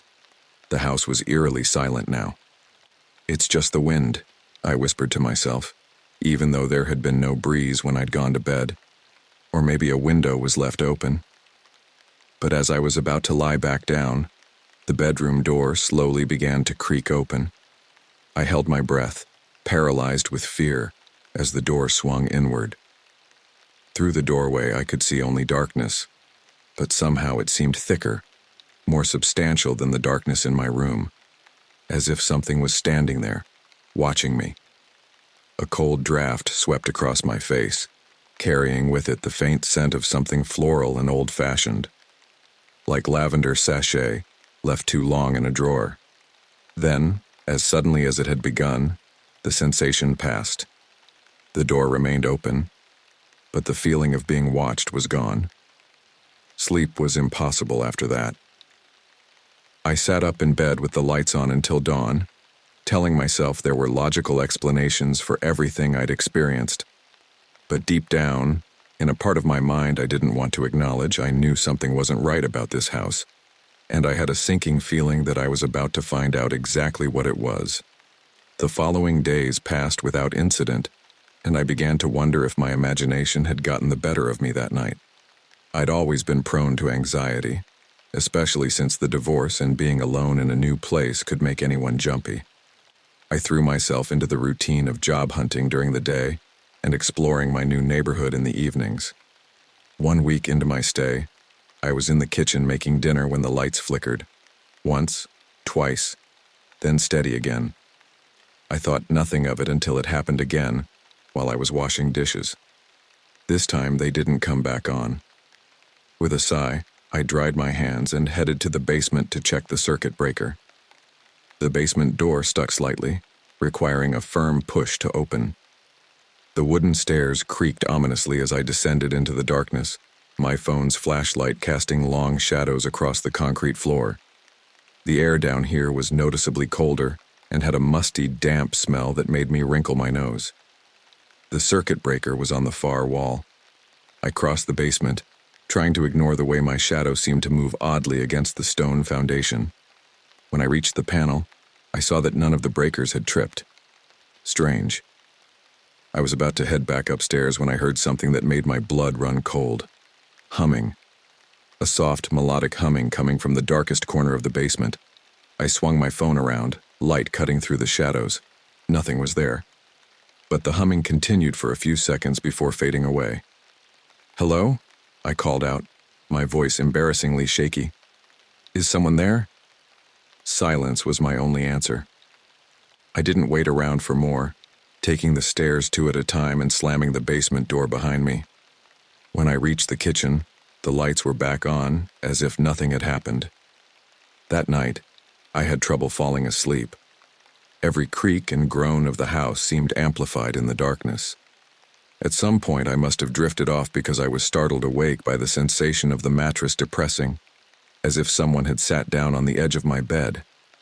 My eyes flew open, heart hammering in my chest. In the pale moonlight filtering through the curtains, I could make out the vague silhouette of a woman sitting at the foot of my bed, her back to me.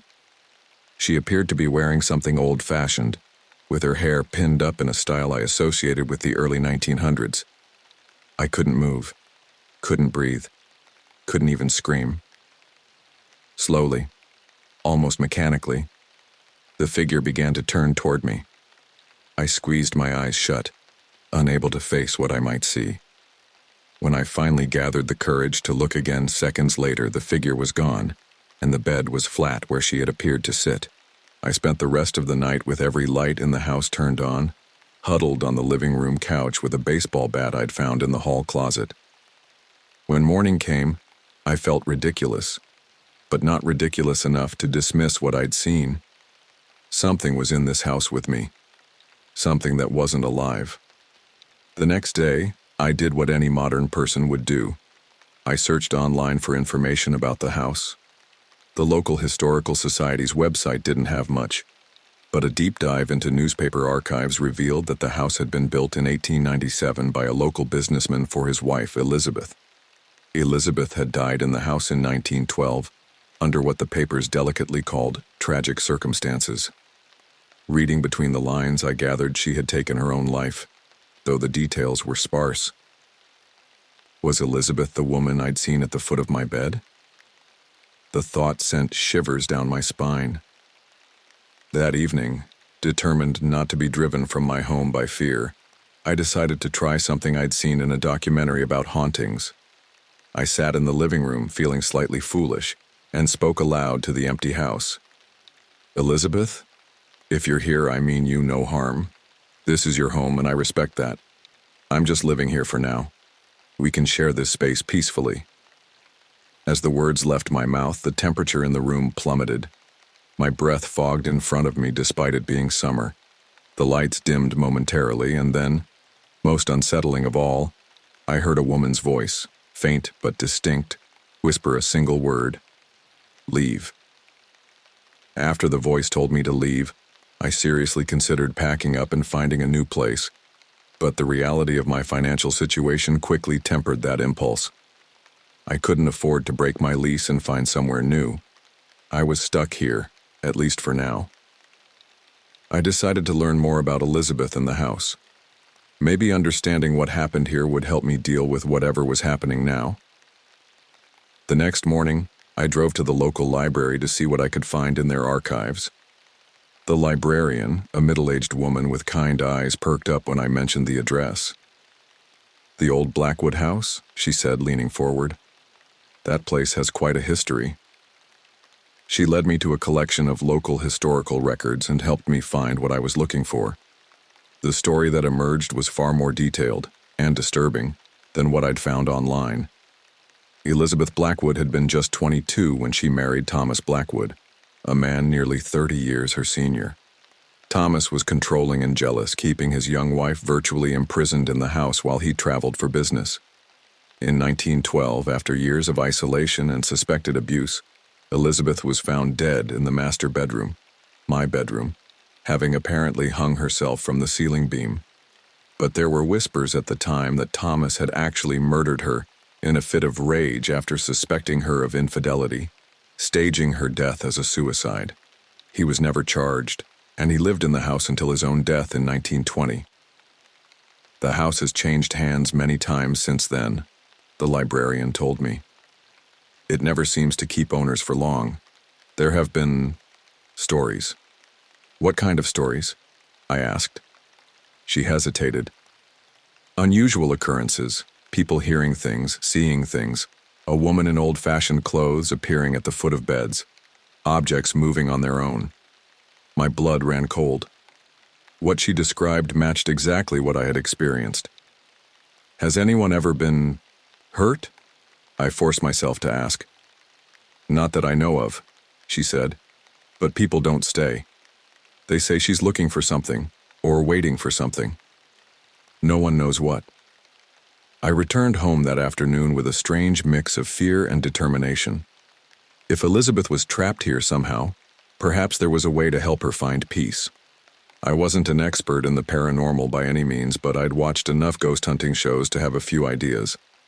That night, I set up my phone to record video in my bedroom while I slept. I also placed voice recorders in several rooms throughout the house. If something happened, I wanted evidence.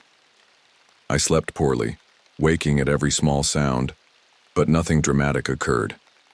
In the morning, I eagerly checked my recordings. Most revealed nothing unusual until I played back the audio from the recorder I'd placed in the attic. Among the typical house sounds and ambient noise, there was a woman's voice, so faint I had to increase the volume and listen multiple times to make out the words, "Find it. Please find it." He took it away. A chill ran through me. Find what? What had Thomas taken from Elizabeth? I decided to search the house more thoroughly. Over the next few days, I examined every nook and cranny, looking behind fixtures, checking for loose floorboards, tapping walls for hollow spaces. The activity in the house seemed to increase as I did this, as if my search was stirring up energy. Lights flickered more frequently. Doors opened and closed on their own. Twice I found all the faucets running when I returned from errands, even though I was certain I had turned them off. On the third day of my search, I was examining the built-in bookcase in the living room when I noticed something odd. The wall behind the bottom shelf didn't seem to align with the rest of the wall. Heart racing, I removed all the books and pressed against the back panel. It gave way slightly. Using a butter knife from the kitchen, I managed to pry the panel loose, revealing a small cavity in the wall. Inside was a dusty velvet jewelry box. With trembling hands, I opened it. Inside was a locket, silver, tarnished with age, on a delicate chain. When I managed to open it, I found a small faded photograph of a young woman who must have been Elizabeth, and a lock of dark hair.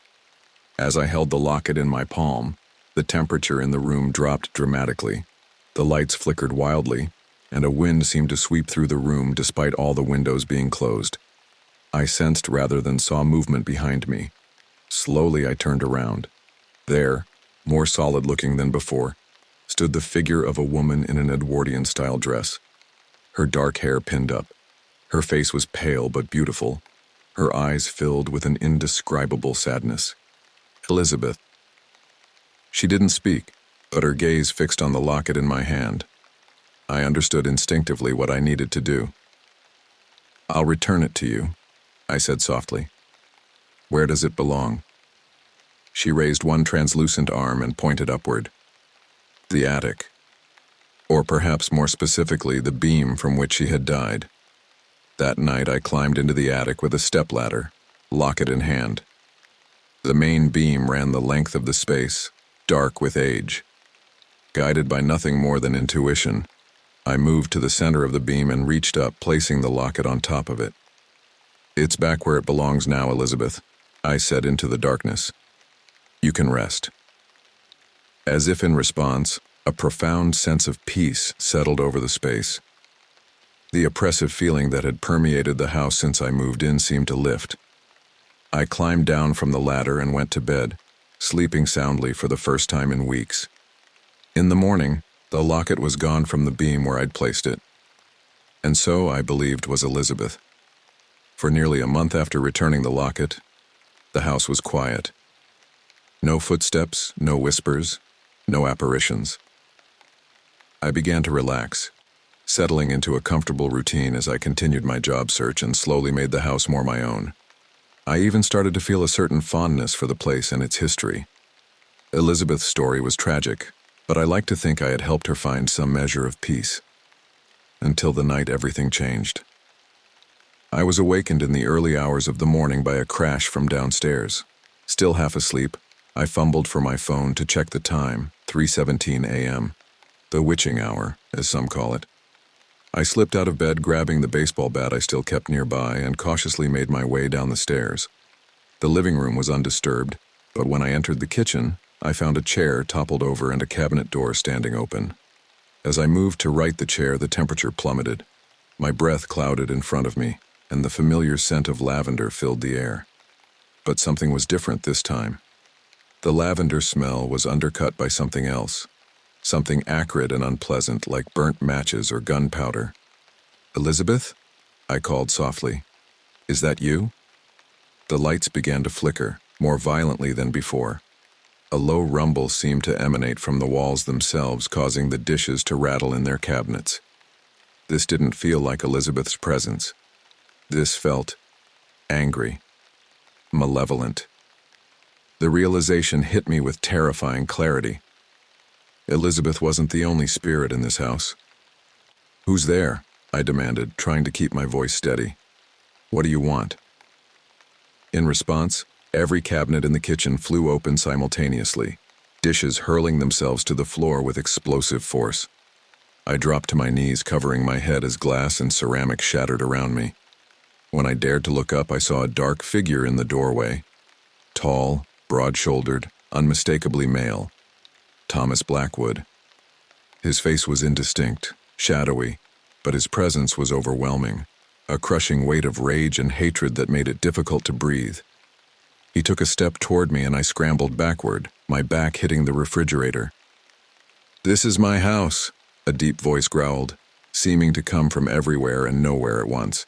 "She belongs to me. You shouldn't have interfered." The figure lunged toward me. I closed my eyes, bracing for I don't know what. But instead of pain or cold, I felt a rush of air and a different presence, lighter, protective. When I opened my eyes, the shadowy figure of Thomas was still there, but now, Standing between us was the translucent form of Elizabeth. She wasn't looking at me but at him, her posture defiant. "No more," her voice whispered, barely audible over the rattling of the house. "No more, Thomas." The dark figure seemed to expand with rage, the shadows around it deepening. The entire house began to shake, pictures falling from walls, furniture sliding across the floor. I remained frozen, watching this supernatural confrontation play out before me. Elizabeth's form began to glow, softly at first, then with increasing brightness. The light seemed to pain Thomas. His form recoiled from hers. She raised her arms, and the glow intensified until I had to shield my eyes. A terrible, inhuman howl filled the house. Rage and despair mingled into a sound I hoped never to hear again. When the light faded and I could see again, both spirits were gone. The house was still, the only sound my own ragged breathing and the tick of glass settling on the kitchen floor. I spent the remainder of that night in my car, parked at the end of the driveway. I couldn't bring myself to go back inside until daylight came. When I finally did return to the house, I half expected to find the kitchen in ruins, but everything was in its place. Not a dish broken, not a cabinet open. The only evidence of what had occurred was a fine layer of ash on the kitchen floor, forming what looked disturbingly like footprints. Large, masculine footprints, leading from the kitchen to the front door, and then vanishing. Had Elizabeth somehow banished Thomas from the house? Had her return to power, symbolized by the locket I'd found, given her the strength to confront her abuser? I couldn't be sure, but in the days that followed, the house felt different. Lighter somehow, as if a shadow had been lifted from it. The activity didn't cease entirely, though. Occasionally I would still catch the scent of lavender in the air, or feel a gentle touch on my shoulder when I was alone. But these manifestations no longer frightened me. They felt protective, almost friendly.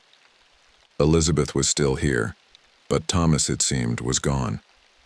One evening, as I sat reading in the living room, I distinctly felt someone sit down next to me on the couch. The cushion depressed, and a chill ran along my arm where it would have touched another person's. I didn't look up from my book. "Thank you," I said quietly, "for protecting me." The pressure on the couch shifted slightly as if in acknowledgement. Then it was gone, leaving only the faintest hint of lavender in the air. 6 months have passed since that night in the kitchen. 6 months of living in what most would call a haunted house, though I've come to think of it differently. This isn't a place of horror, but a home with history, layers of emotion and experience embedded in its walls like growth rings in a tree. Elizabeth remains. I sense her presence almost daily now, though she rarely manifests in visible form.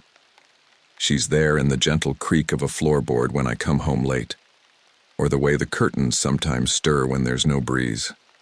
The lavender scent appears most often when I'm stressed or sad, as if she's trying to offer comfort in the only way she can.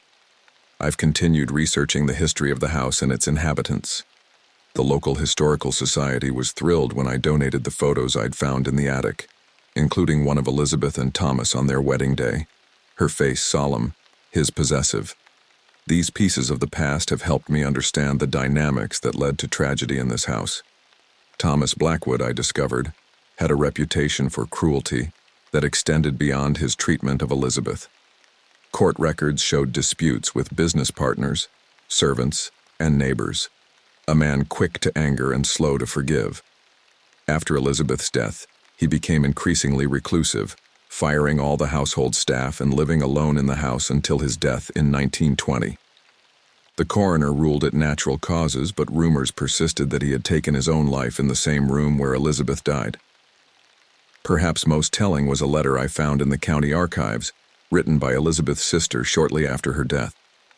In it, she expressed suspicion about Thomas's account of the suicide and mentioned that Elizabeth's prized locket, containing a photo of her mother and a lock of her hair, had mysteriously disappeared. The locket that should have been buried with her. The same locket I had found and returned. I've come to believe that by returning the locket, I helped Elizabeth reclaim a piece of herself that Thomas had spitefully taken from her. In doing so, I somehow shifted the balance of power between them in this house, allowing her to finally confront and banish him. I haven't told many people about my experiences here.